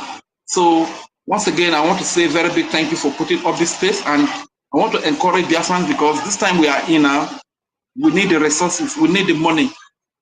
Our enemies have a lot of funding all over the world. You understand? But we don't have anybody funding us. We are on our own. This is why every little contribution that we make is going to make our life a little bit safer. It's going to make our land a little bit safer. Don't hold back, please. There are many plans on ground through which you can invest. The IOU loan is there. The Biafra coin is there. Even the Biafran shop is there. You can also go to the website as well. Please make your little donation. It's going to help at the end of the day. You understand? So that let's fight this thing once and for all. Let's not divide ourselves. We are one. God has said that our parents will be tying to peace wrapper. This culture has been before we were born. We were born into this culture. God has said that we should have 4 market days. These are cultures that have been, we're born into them, into this tradition. God has said that even everything we do, food that we eat, everything is in common. Please do not allow anybody to deceive you. Anybody that is telling you that you are from Ikwere, you are from Isoko, you are from Urubu, you are from Ibibio, you are from Igala, you are from Igodomigodo, you are from Igbo, that you are different people, that person is just an enemy. That person is just an enemy. Then you ask the person one question. If you say that I am not a brother, I am not a sister to these people, why is it that our parents are dressed in the same way? Why is it that we have the same 4 market days? Why is it that our tradition are the same? Why is it that our religion are even the same? These are very pertinent questions you need to ask those people, and let them give you a reason. You understand? So my Isoko and Urobo people, we always say we are from Aka. Fine, we are from Aka. So where is Aka from? What is the culture of Aka that we come from? Do they have the same culture with the Yoruba? Are you aware that the Oba of Yoruba is a stranger, that when the Oba dies, his head is not buried in Edo? His head is taken to his land. They came to Benin, where you see today as a result of conquest. You understand? So it's not originally from Benin. These are the facts we need to get very right. So before anybody tell you that Isoko is from Aka, Urobo is from Aka. Then you ask them, why is it that, okay, where is Aka from? Maybe they will tell you Aka is from Yoruba. So why is it that we don't have things in common with Yoruba? That we have things in common with Igbos? That we have things in common with Calabar? That we have things in common with Ikwere? That we have things in common with Igala? That we have things in common with Ijo, Ishekiri, Ibibio, Urobo, Iso? These are very pertinent questions you need to ask. You understand? So that nobody should tell us nonsense that they cannot substantiate. Tell us things that they cannot substantiate. So my people, thank you very much for giving me the opportunity. But as my custom is, before I leave, let me simply say, Nigeria will form Nigeria will form Nigeria will form Nigeria will form Isokonyo he Biafra, Enugu nyo he Biafra, Abia nyo he Biafra, Ijo nyo he Biafra, Urobo nyo he Biafra, Anambra nyo he Biafra, Ikwere nyo he Biafra, Igodo migodo nyo he Biafra. Thank you very much for the opportunity. So my name is Regent Siri. I'm an Isoko speaking Biafra. Isoko Gurubo. Waba makere wa horo ki freedom money. Waje wegre. Aheri ma tigboti Isoko turobo. Godo mi godo to igala so ibibio tikwere so Calabar ka ma bobina ma vona ma bobi ma inievo ma ko ma kubekere ma wo ufo ma manarisi freedom evo de e Biafra. Thank you very much for giving me the opportunity, my brothers and sisters. Good day, and I yield from here. Thank you so much, our brother Rage and Fury. That was a wonderful one. Thank you so much for that, your submission. And you did say a lot of things, and I'm going to pick maybe 3 of them. The last one among them, the 4 market days that you said. You know, the other day when our prime minister was on a tour to the US, and one of the person that was breaking the kola nut, the traditional kola nut of the Biafran people, so he was making his breaking of kola nut. He was speaking the general Igbo language. So the prime minister said that, and that was when the rules changed as well. So the prime minister asked him to use just even broken language so that a lot of people will hear and understand what he was saying. Because yes, we understand that most people understand Igbo, but there's still a lot of dialect in Biafra land and as a nation as well. So, and what the prime minister said is this: that every single tribe in Biafra territory do this libation. And our leader, Mazin Nandekan, in one of his programs long time ago, he said the same thing, that most of our people do this libation of 18. It's customary to our tradition. So you can imagine, based on what our brother Regent Fury was saying, those people that are still fooling themselves, just like Nigeria is fooling themselves to, to believe, somehow to believe that what is happening in between the government of Biafra and politicians from the Capitol Hill, that it's a photo, somehow, that BLA does not exist. They call different names and all that. They are just living in denial.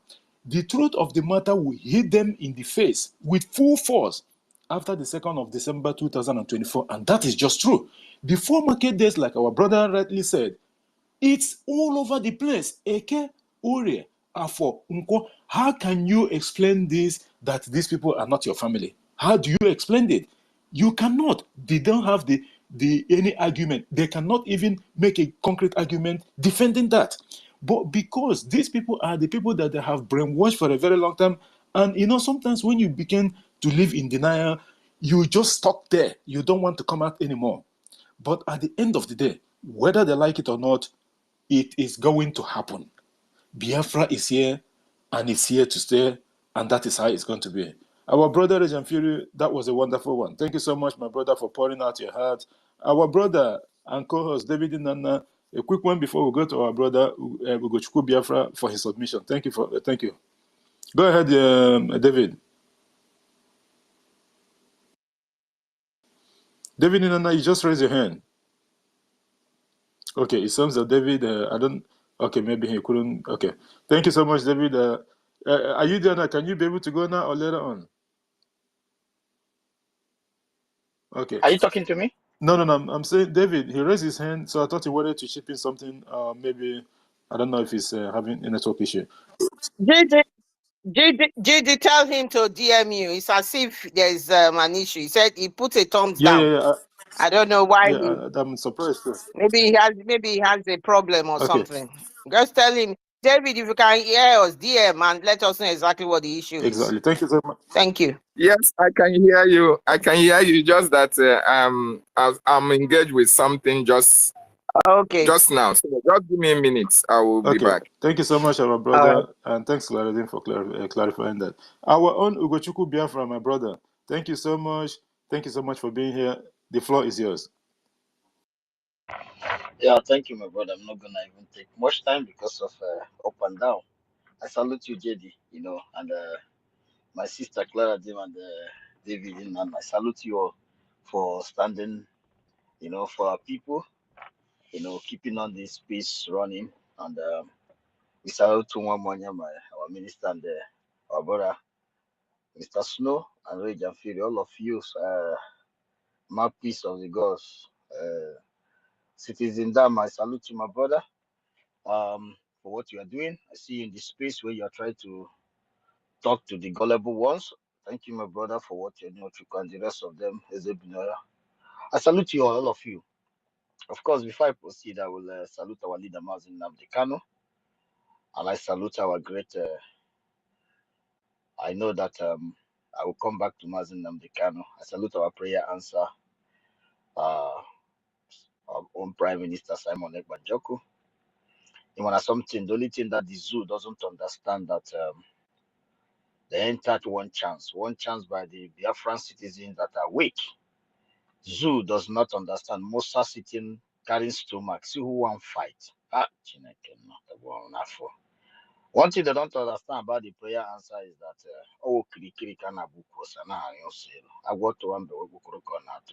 I believe they will never understand what I just said. I wish they would go to their gods. They will explain this what I just said right now to them. Well, fortunately, they are too small to understand where we are coming from. The level of our mightiness and the spirituality. The level is too high. But unfortunately, some gullible ones have made them, neglect us, believe that when we phenomenon, keep thinking that, well, before I go to the non-entities, I salute our Biafra Defense Force, great men, number one in the world, protecting their people with everything they believe on, being honest to the fatherland. We are following your footsteps. From the chief of commander, which is our prime minister, the prayer answer to each and every one of you. We are following your footsteps. Our intelligence on the ground, our brothers and sisters in the government, these wonderful people, non-contaminated zoo brothers and sisters doing a wonderful job, selfless job for the sake of each and every one of us. Because you all of you have tested life, greatness, exposed, being exposed. That is something that average zoo person have not, including from their leadership, from their illiterate leadership and the monkeys, half human leadership down to the brainwashed citizens, commodities of the British will never understand the reason you are doing what you are doing. They will not understand why we are doing what we are doing. I salute our great defense so much. We owe you guys and each and every one of us here or everything humanly possible we can do to achieve that dream of the dead and the living. When you talk about a Biafra independent call, it's a demand for justice and dignity and equity. Of course, it's a prestige of the people. This is something that, no matter that, as much as we are trying to achieve this justice and dignity for ourselves, then you look back, see one non-entities, non-existing individuals call themselves Ohaneze, calling for Mazin Nnamdi Kanu pardon. This is what we have. You know that if, as much as we are trying to purify our people and come to the potential of who we used to be, doing everything humanly possible to move forward, you will definitely see those dragging us back. Their children is all over space. 0.1% of us, children of idiots, children of beggars, children of disgrace and shame, jumping from one space to other because you want to keep your father from that table. He kneeled down for Sardono Sokoto, begging for crumbs on the table. You want to keep your father as a slave to Fulanese, and in your gullible mind, you think that we all gonna be in the same thing, but it's a lie, because the generation that is out know what they want. As I said before, each and every one of us understand what we are looking for. We know what we are looking for: the dignity, the equity, and the you know and the our potentials that have never been reached since beginning of time, that our Dimo Odumoguchuku then started all fighting. And the hatred you see on us today, those that are bringing all this into us is this useless Ohaneze and the rest of them. Can you imagine telling that Zoo kidnap our own great leader, and you are demanding for pardon for your 64 garbage, idiotic, non-existing country of yours? Your company of British should pardon our own great man. He was kidnapped. So you think that our Muslim Nnamdi Kanu want to get out? He will not take vice president or governor of Abia State. They will even ask Oti to step down just for him to agree on what they are. But you fools, hungry bastards, which your sons and daughters are jumping from one space or the other to keep us down. These same non-entities from the same family and from the same kindred, all these people you see jumping around. For my own personal investigation, I understand that these are all idiots who try to keep us down. Do you want to tell me that the ideology of the prime minister, the prayer answer, we have this? You think that they'll have the balls to go and kidnap Mazi Nnamdi Kanu? The answer is no. They will think twice. What will be the repercussion of the prime minister? What will be the repercussion of the Biafran people? But unfortunately, those they see in the same range of life in around DOS, of course, you have to collaborate with them and they have to fall for you. But the reason why you hate us with passion, because we refuse. We refuse. We need to refine. We need to refine ourselves to get to that level. We need to refine ourselves. It's like where you're refining a gold. We have to come to that level. My brother, just give me 10 seconds, please. If David is there, can just give me 10 seconds. Thank you so much, our brother. Thank you so much for that. I understand. The person that just came in, is it Sound? Let me see. Samuel Chikoze Noble or something. Can you share the space, please? I just deliberately gave you the mic. So one of the criteria here is you have to share the space when you come to Biafra government spaces for you to have the opportunity to make a submission, regardless. So please share the space before you can be able to have the opportunity to speak. Go ahead, our brother Ogoshko. Yeah, so as I was saying, so everything that we are doing, just we are doing everything humanly possible to keep these 3 criteria that you put here. But unfortunately, there are people out there try to drag us back. But for my, I have a bad news for them, because unfortunately we are going to achieve our dream, and they're gonna fail woefully. We are moving forward. We are making sure that we definitely succeed in our quest. We succeed, and we're gonna definitely do everything accordingly as it's supposed to, to bring this justice to our people. Because our people all these years have never understand what all these 3 criteria that is here. They don't know what it means, and the only way out is to just make sure that we rescue our people from this damnable zoo.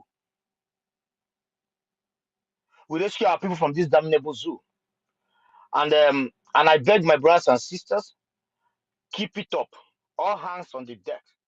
Make sure that you support the government, support the prime minister. You make sure that you support financially, in the media, in every ramification. In our Biafra Defense Force, always remember that they need fund. Always remember that the declaration of Biafra needs fund. Those that need to register. Those that have the capability and capacity to be there, please do. I know it's difficult. Of course, I know it may be somehow, because there are some people who live in diaspora for years. They haven't been able to travel to their homeland. I understand maybe 1 or 2 financially, but in this aspect, This is a gateway to ancestral land. This is a gateway to stop this terrorist organization that occupied the ancestral land. This is a gateway to dignity, to compete with other great countries of the world, to build your ancestral land.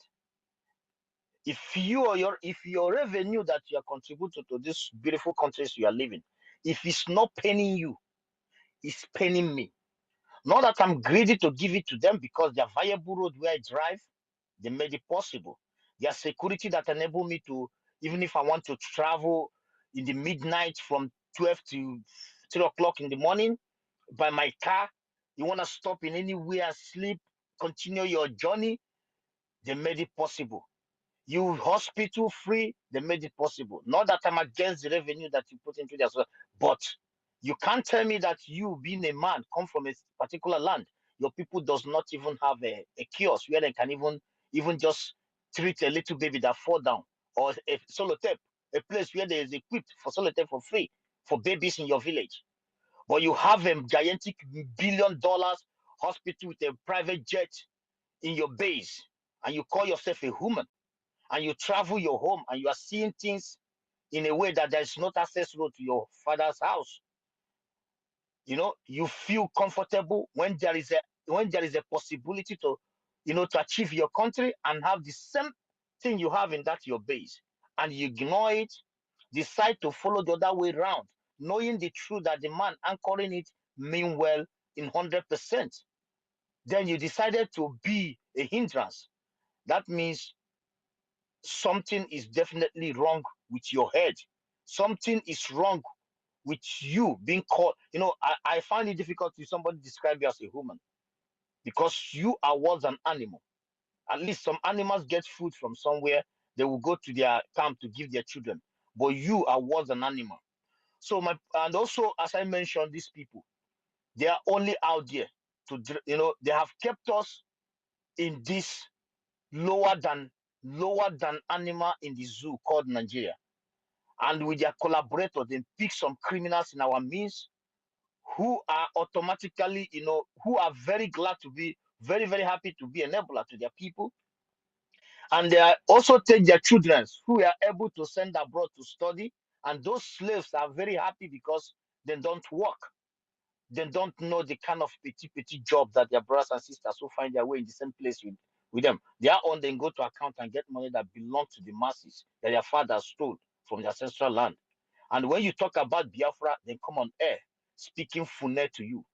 But when you look very well, you know that these are monkeys, are baboon. These are useless idiots.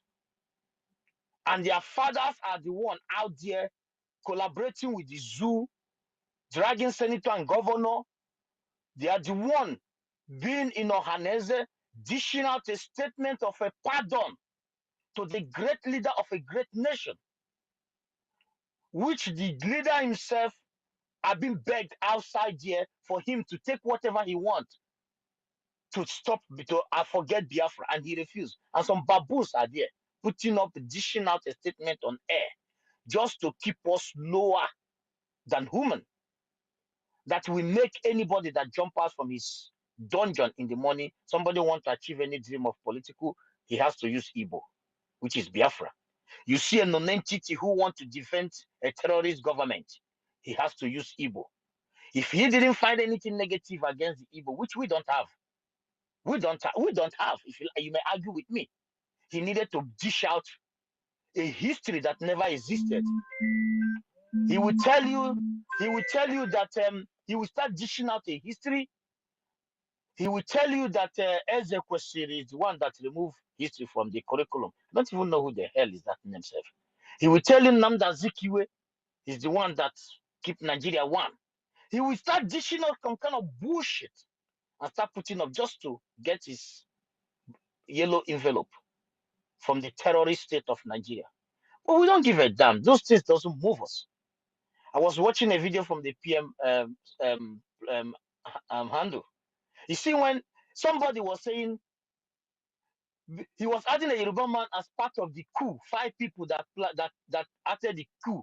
But when the terrorists called the dead Buhari coup against our brother, They asked him, should we call that a northern coup? He said, no, that is a Buhari's coup. The reason why you have that balls to say that against the Igbos because Igbos has had the nebulas in their midst who kept them in that level till today. But today, our PM is here, and I gladly love my brothers and sisters who tap from the ideology of the PM. Now, the real people, if you have observed, the real people in the so-called in the top of the Zoological Republic of Animal are scared to speak. What they do, they find one non-entity from dungeon who will come to space and tell you that, you know, I am hustling. Now he will jump out to come and talk, castigate Biafra. They will hide. They will send their era to come and speak. But you never ask who sent you and give you money. Why don't you come? You have face, you have name. Why don't you come out and speak against Biafra? Because he knows the truth. And he knows that the children of Biafra, the great sons and daughters of Biafra, who are not 100% contaminated by the zoo, does not take nonsense. And the world know that we are fighting for our own defense. We are fighting to defend our life, not just a freedom, but to live, just to have a life. Because if we don't, people of the North can tell you what the time is saying, because they cannot be able to defend their life. They are all gone. Benue State, they cannot be able to defend their life. They are all down. 29,000 Yoruba brothers and sisters. Those people cannot defend their life. They are down. Why when the Akintoye speak about it, a professor, you will see a non-entity will come on air. You want to debunk Akintoye because he need to get his yellow envelope. My brothers and sisters, yeah, we will ignore them, but it's a pity that we have a name called Haneze and there are 0.1% of animals who eat from the zoological cuffs. They will keep disgracing themselves because today the world knows Biafra and what they represent. Today the world knows me and you. The world knows Biafran friends, the lobbies. The world knows the countries that support Biafra. The reasonable countries of the world recognize our defense. They are scared to talk about Biafra Defense Force, BLA. They are afraid to speak about the PM. They are afraid to speak about the 50-something million people that have voted and given their mandate to the PM. That is why educated monkey will come on air and ask you who votes Simon as a PM. Yeah, but he has 50-something million votes. And what is that? It's not a mandate. All those monkeys. I think you should come here, Anonymous, and listen. Maybe you get some little sense to add to your dumb ass. I salute you, my brother. I greet each and every one of you. I stop here, and do not forget, tomorrow is our fundraising. Please, if you are among those can be able to dish out $50, 50,000 Biafrans following our PM or more, and those that will give us 10,000, I salute you. $20,000, $1. You are all wonderful Biafra. Do not forget, this does not. It's not. If you don't have, we understand. But I know you Biafrans, you are equal to the tax. And the Biafran government is here to defend you. Even if you don't contribute, there is an example. I don't need to mention it. Biafran government, these are wonderful people. When you have an issue, they will defend you. But if you can, do us a favor because we want to go home. We are tired to living in a foreign land. We want to develop our country. We are hungry to develop where we come from. We are hungry to have Rolls-Royce, have Tesla assemble in front of my fatherland. We are ready to welcome them, embrace them, secure them, and also open gate for one of the most secure countries in Africa where people can be proud to fly safely and fly out safely. We have 365 days without no winter. The world is hungry to see a 100% secure place, and we are ready to dish it out for them in a grand style. That is all we desire. Not that we want to destroy you, not that we want to fight you, but if you come to fight us, you will die. It's a promise. Simple as ABCD. Thank you. Thank you so much, our brother and our part co-host, Ugochukwu Biafra, for that a wonderful submission. And that is just the fact. If you come to fight the Biafra government because of this restoration, you will go down doing it. That is just a simple fact. The Prime Minister have said it last time. He said that if you come to fight Biafra restoration, he will wear his pig clothes. Read his lips. He will wear his pig clothes. And then you and him will go inside Potopoto. And after he might giving you enough dose of those Potopoto, he will come out again and wear his suit. That this Biafra restoration project is a dirty game. So IBIAK-IBIBIO na Potopoto or na Gota, the Prime Minister is there waiting for you. Thank you so much, our brother Ugochukwu. And you did say something again in regards to freedom, because most of us that live in the diaspora, this freedom of a thing that we've been shouting all the time, and the government as well. Ugochukwu just said it, that he can drive whenever he wants, wherever he's going, without fear or favor. That is true. Even if he gets stuck in a place that he doesn't know what to do, he only needs to call the hot emergency line of the state or wherever he is, and people will come and rescue him. Without even, despite Ebosio, they will still come and rescue him, because that's the primary responsibility of those working in that sector. This is how government runs. The same thing the Prime Minister is promising Biafrans, that he is bringing Finlandia to Biafra. He is bringing exactly the same thing that is going on, because the primary responsibility of every government is the safety of its citizen. We, the citizen of Biafra, is like someone that is doing business. Your goods is your citizen. You have to invest in them. This is what the terrorist state of Nigeria do not understand. They probably understand it, but they are looking the other way. Because why? It is fraudulent from day one. From that evil amalgamation to date, Nigeria have never been there to help whoever that they call their citizen. It never happened. They haven't got it in their mind for one day, and they will never. That's why the government is doing what they are doing to get us out of this shithole. Thank you so much, our brother Ugochukwu Biafra. And this Samuel Chigozie Nobo, I told you before, to have even the opportunity to be on the mic, you must have shared this space. And this is the last time I'm going to say it. Share this space before you request for the mic. I am here to keep the government order. If you don't understand it, when they say all protocol must be observed, you have to follow the rules. Share the space. You see, you get out from that because you don't want to share the space. We are not giving people that we are not conversant with the mic for you to come and start doing one or two. I understand why I gave you the mic in the first place. And now you don't want to do it. Thank you so much, our brother. And I want to recognize the presence of our sister, Happy Ume, our brother, the Honorable MID Brgie. Thank you for being here. And also, Means Ventures and everyone else that have come in the course of this program. I welcome you guys, and please continue to share this space so that we can get a lot of our people in. Very, very important. I think David and Nana wanted something to say. Cloridine, just go ahead. I know you wanted to ship in before we go to our system. Yes, I have something to say. Can I go on? Just make it lovely. Thank you. Okay, yes. I just wanted to add to what Reg and Fury said. You know, when he was talking about funding of our liberation and our freedom. And I want everybody to understand, just to buttress that point, that Nigeria is funding the terrorism against our people by the mineral resources, the proceeds that come from our land.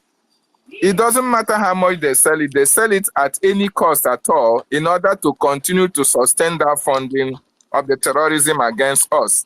And every Islamic nation that supports Nigeria helps Nigeria in funding their terrorism and terrorist activities against the indigenous people and indigenous population, and Biafrans inclusive. As a matter of fact, Saudi Arabia, Kuwait, every Islamic nation can empty their treasury if Nigeria can give them 100% assurance that they can overrun Biafra land. So, and that is why we must fund the government of Biafra. That is why we must embrace this special IOU loan. The reason why the government put this IOU loan in place is for Biafrans to understand that no amount of money that you loan to the government that will be a waste. and the government will as well pay you 100% profit in return to that loan. Very, very important. So let us embrace it and fund our freedom once and for all so that we can thereafter enjoy the proceeds that our land Biafra can offer. Thank you so much. I just want to make that Thank you, point my brother. clear. I'm sorry I left the mic on. I was just trying to see if I can put one or two things now. No, there now. Like this space of a thing. It's hard to go from here to there most of the time. Samuel Chigozie Nobu, share the space for the last time, or I'm going to remove you out of this space. Samuel Chigozie Nobu, I'm giving you the last opportunity.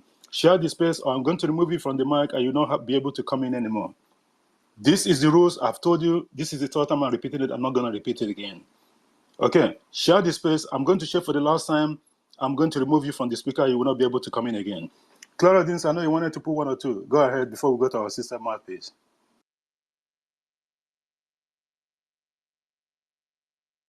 Thank you so much. Thank you very, very much for that. Just quickly, I can see development of things happening. Oluwole Mba has started it. Again, this man, what happened to this man regarding his for them to squash his this NYC certificate issue during his selection into Enugu State. He started to pay off for the government. So Shetima has gone to visit Enugu to commission Enugu Fashion and Garment Hub.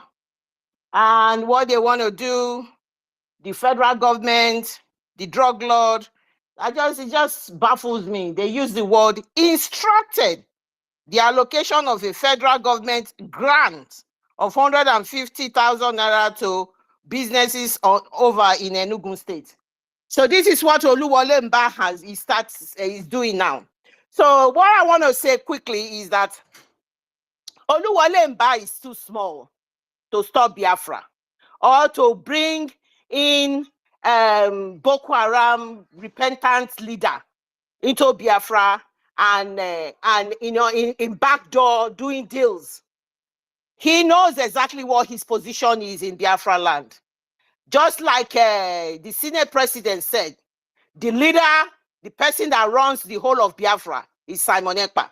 So Oluwole Mba, you know your position. The idiot, what has he done?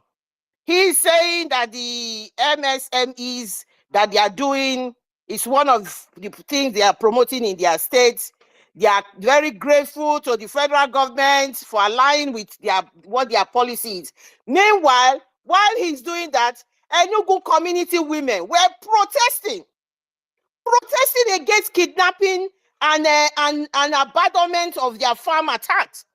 The Fulani terrorists in shape of headsmen are in their farms, destroying their farms, and they are kidnapping them, raping women, doing all sorts of things, killing women and children and their men, making people widowers.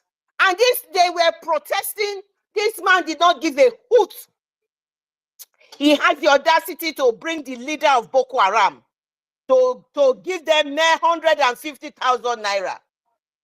This man called Oluwole Mba has committed a lot of crime in Enugu State, and he's continually committing it. This Boko Haram leader called Shetima is absolutely using him because of his ambition to be the president of Nigeria, and for them to turn the whole of the area to APC government, APC party, because we only have one party system in the zoo. These are many, many more reasons why we don't want to be part of the zoo. And I just want to highlight that straight away as they are coming in with all their lies, all their propaganda, continually subjugating our people with all of this rubbish, 150,000 naira. Who cares? Who cares with their 150,000 naira? Is it with the 150,000 naira on their treacherous road, the treacherous road that these people are going to be flying? The roads that they are going to be driving to go and do their whatever their fashion thing. People are dying, kidnappers. In Enugu itself, that Enugu state itself, there have been so much killings. I've forgotten the other area where they killed so many people in there. This Oluwole Mba is not addressing it. He's exposing himself. Yes, the federal government is interested. For those who are saying they've been marginalized, this is not true. That is what he's trying to promote here. These people will get the wrath of the Chuko Kikabiama very soon. Very soon. Thank you. I just thought I'd bring that, I highlight that to people to see. Thank you. Thank you so much, our co-host and one and only Clara Dims. You know, like Alhaji Peter Mba, we all know him. Remember when he came? He's the last one that came in. Hopeless Uzodima, he fought the government and the prime minister tooth and nail. He fell on the seat at home. Soludo came, and before him, it was Dave Umahe. So all these people, they keep coming, and as soon as this one comes, he tried. Well, meanwhile, the other day, just a couple of days ago or so, some of the Biafran people that is, they're not happy with whatever that he's doing, they went straight away in one of his petrol stations because these people, they're the one that have the investment in their state.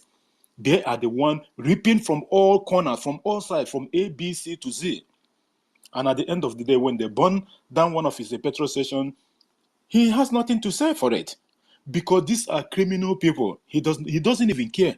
Oluwole, the wife snatcher, he doesn't care. And by the way, the so-called Shetima, the terrorists that just addressed the United Nations 79 Assembly and all that, he can go and resurrect not only himself, he can go and resurrect Usman Danfodia, and they can go to Enugu. Because they've been targeting this Enugu. This is the same place that the so-called British people went and opened a visa collection center. After that was when the Biafra restoration was picking up momentum. And they went, they told not even one person went there. Because we believe what the government is saying, that there's no designation, there's no particular office that was mentioned with an address where this visa collection center was ongoing. No, these are government promulgated lies. They probably have the office in Peter Mba's office in Ode Enugu State. So they can do whatever they want. All these are shenanigans. The government of Biafra expect all these things from them. At the end of the day, it's not going to hold traction. They can go and give 150 million, not even 150,000 naira. At the end of the day, Biafra will still be here. They are running from pillar to post. There's no one else to do their needful. Because of this so-called resistance center that the BDF went and did the needful. And now, they can do anything they want. At the end of the day, they're not going to succeed. That is just a simple thing. And they understand it. Thank you so much, our sister and our co-host, for putting that up. Mouthpiece of the gods. Thank you for being patient. And I know that I don't enter. I wanted to leave. Yeah. I know. Sorry just, in fact, my finger just did to press on the leave, and you just called my name. I don't enter, my people. I don't enter. So, did you work? Not me. But first and foremost, I want to greet my sister, Clara Dins. Why did you go and remove what I wanted to say from my mouth and say it before I can say it? Anyway, our spirits are together. So first, let me greet you, JD Wakri, my wonderful brother, a man that is that looks like a woman, but he's not a woman, he's a man. David Nana, I hail you. One day, Clara Dean, the Amazon herself. I call all our women Amazons because if you know the animal that rules the jungle is the female lioness. That is the female lion. Oh well, let me just put it out. The lioness herself is the Amazon. If you check my profile, you will understand what I mean. Because we rule the jungle. The men bow to the male lions bow to us. When we come out, So now, let me first pick what our sister continue from where our, oh my God, I forgot something. I greet you all honorable members of our government. I love you all. I don't want to start calling names because you all know yourselves, all the honorable members and all our wonderful brothers and sisters. Do you want me to start calling names? Because you know, when I start now, I'll take a little bit of time, but I have at least 5 minutes. So do Just you go want me ahead. to greet them? Go ahead. Go Or, ahead. okay, all right. I start with our own honorable member, Minister Tumwamwanya. Easy Don Love, I see you, my wonderful brother. The one I call the voice of my senior brother, the honorable member, Minister Snow, I see you. Our own Amazon, Obiagalin Suffer, I see you. Biafra Freedom, Sir Williams Ochuko, Eze Binafia. Look, I just don't. I don't want to call because if I call, there are many of us here. Please, I greet each and every one of you so that I don't lose my line of thought. I greet and love everyone. In fact, if you are a genuine Biafran and you stand on the truth, irrespective of whom ox is God, then you are my own and I love you. But if you are the type that you belong to cults and cliques and all that, I love you, AG Media, I love you. So look, all of everyone who doesn't stand on the path of, please don't follow me, like I always say. If you don't believe in the truth, not follow me as a person, but follow the truth, then we will be brothers and sisters. So let me go straight to what our sister Clara then said. I'll touch on that. So look, if you go to my page, I answered the stooge in Enugu State called Pitamba. This man, I asked him, does it mean that you haven't finished paying what you owe the Fulanese? That you are bringing this man, you haven't finished paying him for giving you the governorship of Enugu State. And you know, you can see that, in fact, the whole Nigeria is now APC, even though some of them answer PDP or whatever party they belong. But all of them are now worshipping APC. All right, it's just there. They're just using PDP just for name only, but they are all APC. And I asked him, how could you be showcasing whatever? And even that our sister that they showcase where she's the training center that they used, putting her in danger, because trying to, what they now want to do is to bring in the Fulanese into that area to say they are coming for training. I want our people to anya sakunu what is going to happen, because now that our Biafra Liberation Army have succeeded in stopping that of Imo State. They have now put their eyes in Enugu State. And I told Pitamba, if the women come out to cry in the street, then no na agwano na karika. Know that the things that is this the snake has come into the house to swallow the children. I hope I said a word is enough for the wise. If you know, because of tomorrow, because they women, we don't forget. We never forget. So that's that one. And then coming to some of the places that the Fulanis have gone into, and they are still there, are Nimbo, Ogrugu, Adani. We used to see Ada rice, but nobody hears about Ada rice now, because Ada rice and that of Abakaliki rice has always been the best rice in the East. But now they bring all these counterfeit rice to the whole of Nigeria, and we all now eat plastic rice, calling it parboiled rice. So that is the places where we have a lot of natural resources, and the Fulanis already know there, and they want to go and live inside that all those communities and keep creating havoc there.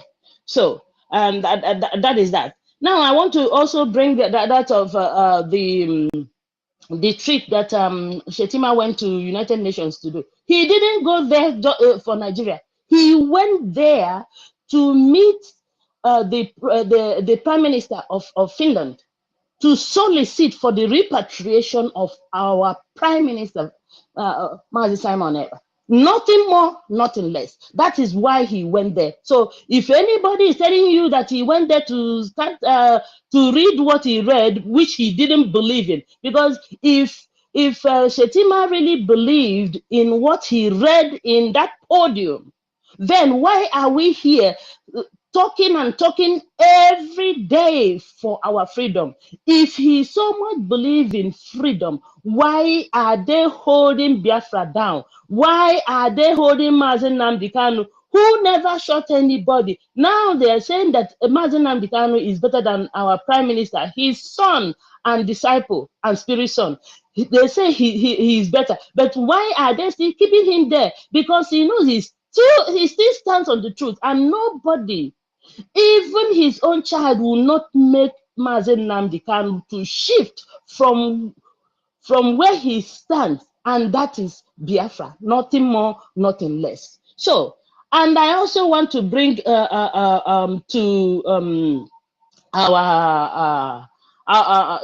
remind us that what is happening in the banks in that contraction called Nigeria is now opening the eyes of everybody.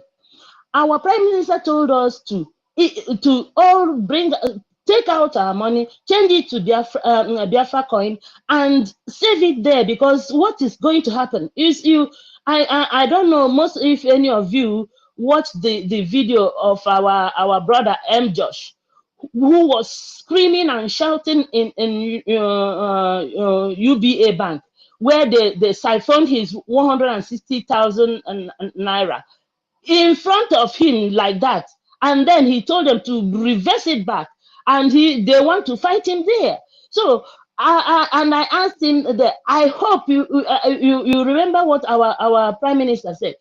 Put your money to safeguard it in Biafra coin. And if you go to the Biafra coin website, you will see where the person who controls the account showed us that somebody bought a yam and some tomatoes with Biafra coin. If you have money, and I'm still hitting it here, please, if you know, I know some of our people like to send money home and all that. Yes, send money home through those you those. I'm speaking to those of us who are outside that contraction. Do not leave any money in that account. If you want to continue using that account to send money, please don't leave more than 10,000 naira in that account, because if you leave, so that when they take it, you won't cry. But if you want to be sending money to that account so that you can be sending money to your people, please make sure that you don't leave enough money that will make you cry. All right, so I leave that one there. Now, the other day, I went to some of these stupid people's, well, I don't want to call it stupid people, but where a little bit in the lion's den, you know, and Mr. Fact co-hosted me as, you know, in when he hosted. So, and then I stood there to say to everyone in the world, wherever you are, that I am not moving an inch as a Biafran. And I will not allow anyone, because some people were saying, oh, why you try to make it a Biafra space, and I don't care a hoot. Wherever I stay, I will not take any shit or from anybody saying anything against Biafra. And if you say it, I will clamp on you. That's why I told the host, if you feel that I am not doing what you want, please remove me as a host. So in fact, I tried everything for him to remove me because he kept DMing me, but after everything, he was trying to be politically correct. Yet they hit on him. They hit him, and they were putting the video of where they were anonymous, and those same people he was trying to placate and trying to romance were the ones who attacked him. For me, I don't care who you are, like I always say. I don't feed you and you don't feed me. So what the heck? So if you do not stand one place, I don't believe in political correctness, Dikonu. That's why I say, if you know you don't like what I will say, please don't follow me. Because for me, I say it the way it is. Whether you like it or not, I will say, I don't have a friend, oh, I don't have an enemy. Today you can be my enemy, but tomorrow when you change and you come back and I see that really, it's not just coming back, oh, I see that you have changed. Then I can now bring you a little closer, but I'll still use a long spoon for you. That's me. So I don't care a hoot who you are. So as long as you don't feed me, I will keep on saying the truth the way it is. And as for the Yoruba people who are talking nonsense and who are already defeated, we all know that the Yorubas have already been defeated. The Fulanis have taken over Lagos, taking all over all those buildings that you say that they were talking about demolishing one police station like that. The Fulanis have they have given it to China, and you people. So now the Yorubas are now helping the Fulanis to defeat us, so that it's like this. Some people who are so bad, so criminally minded, who are evil, when you kill their own, they will want other people to be killed, because in fact they don't believe in okay, they have killed my own, let me save other people. They don't believe in that. That is what you have to know about the Yorubas. They want everybody to die. So my people, keep hammering on the truth, because it is the truth only that will set Biafra free. And if you are not strong to, in fact, give everybody basketballs wherever, we are done convincing everybody. We are on Biafra o'clock. And if you do not believe in that, then I have no time for you. Because for me, I don't have time to be going to all those this and that, because I'm not too good at listening to gossips. I'm not a gossip person. It's only if you have time to be going on and then you start complaining. I don't like to hear it. Okay? So for me, if I go, I see my people somewhere and I say, oh, this person is here, this person is here, okay, let me go in. And I go in there and I hear nonsense. If I hear nonsense and I'm not giving a mic or whatever to say what I want to say, I move out of there immediately, because I want to say it the way it is. I'm not there to romance anybody or placate anybody. So please let me yield the mic, because I've healed, I have taken enough time. Thank you, my wonderful people, and keep hammering on the truth. We are home already. It is for the signatures only. I yield. Thank you for having me. Thank you so much, our sister, Mouthpiece of the Gods. Thank you for that lengthy one and making your submission and your voice heard like you always do. Yes, just like what you said. Most of these people, sometimes when you go to their spaces, for those that have time to go there and all that, my time doesn't even allow me anywhere to go to such places, and not only that. But at the end of the day, it does not matter the propaganda they put out there. Those that still listen to them and believe the shenanigans and the lie and the propaganda they are dishing out to their own detriment, to your tent, O Israel. That's what we have to say. And for some of them that actually know the truth, but they just want, sometimes what they do is to set up those spaces so that when you come in, if people actually totally ignore them, believe me, they will actually close down the space, because when they have the same type of people saying the same thing, they won't be satisfied. You know why? Because that is not why they opened the space in the first place. They want our people to come there so that they can argue. This is the JD, issue. Yeah, JD, the thing is that, you know, for you, you are not the type that like to curry friends. You know, our people are so attached to friendship. I don't know why.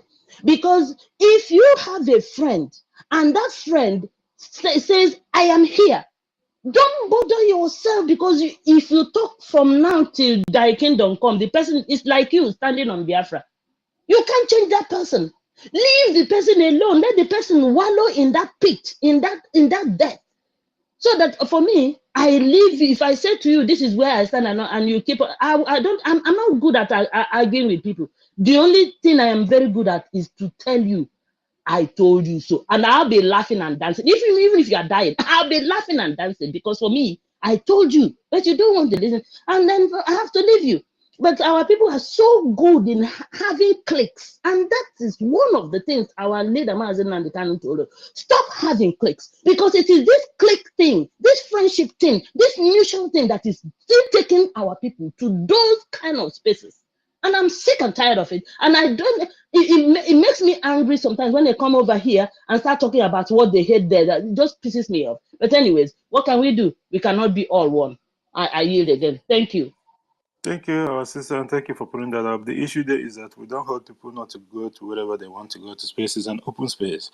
It depends what the people want. It's their choice, and we cannot stop that. That is normal, and the government have even said it. But the issue there is that it's the ones that they're hosting. That's what I'm more concerned of. Because if someone open a space and then no one shows up there, like the people they are targeting, which is the Biafran people, they didn't show up there. I'm telling you, if they have the same type of people like them themselves, they won't be happy, because there's nothing new coming there. Because what they are looking for is an argument, and to set different narratives that, oh, this is what happened, or that's what happened. This is what they're looking for. But at the end of the day, it did not work, because although people go there and argue with them, it's still a good thing, so that they don't keep on dishing out lies to people. But at the same time, already seen up, for me, more the time, let alone going such places. A one time for argument, and the government has even said it several times. This is not the time for argument and preaching. The time of preaching have gone past long time ago. This is the time for funding, because we are very close to our restoration date. It's as simple as that. People will come, enemies will come in different forms, shapes, and sizes, just to distract you. If they can get one person off the hook and that person will stop speaking like them, they have done their job. This is just the trick. Thank you so much, our sister, and peace of the gods, for that a wonderful submission. Our co-host, Clara Dims.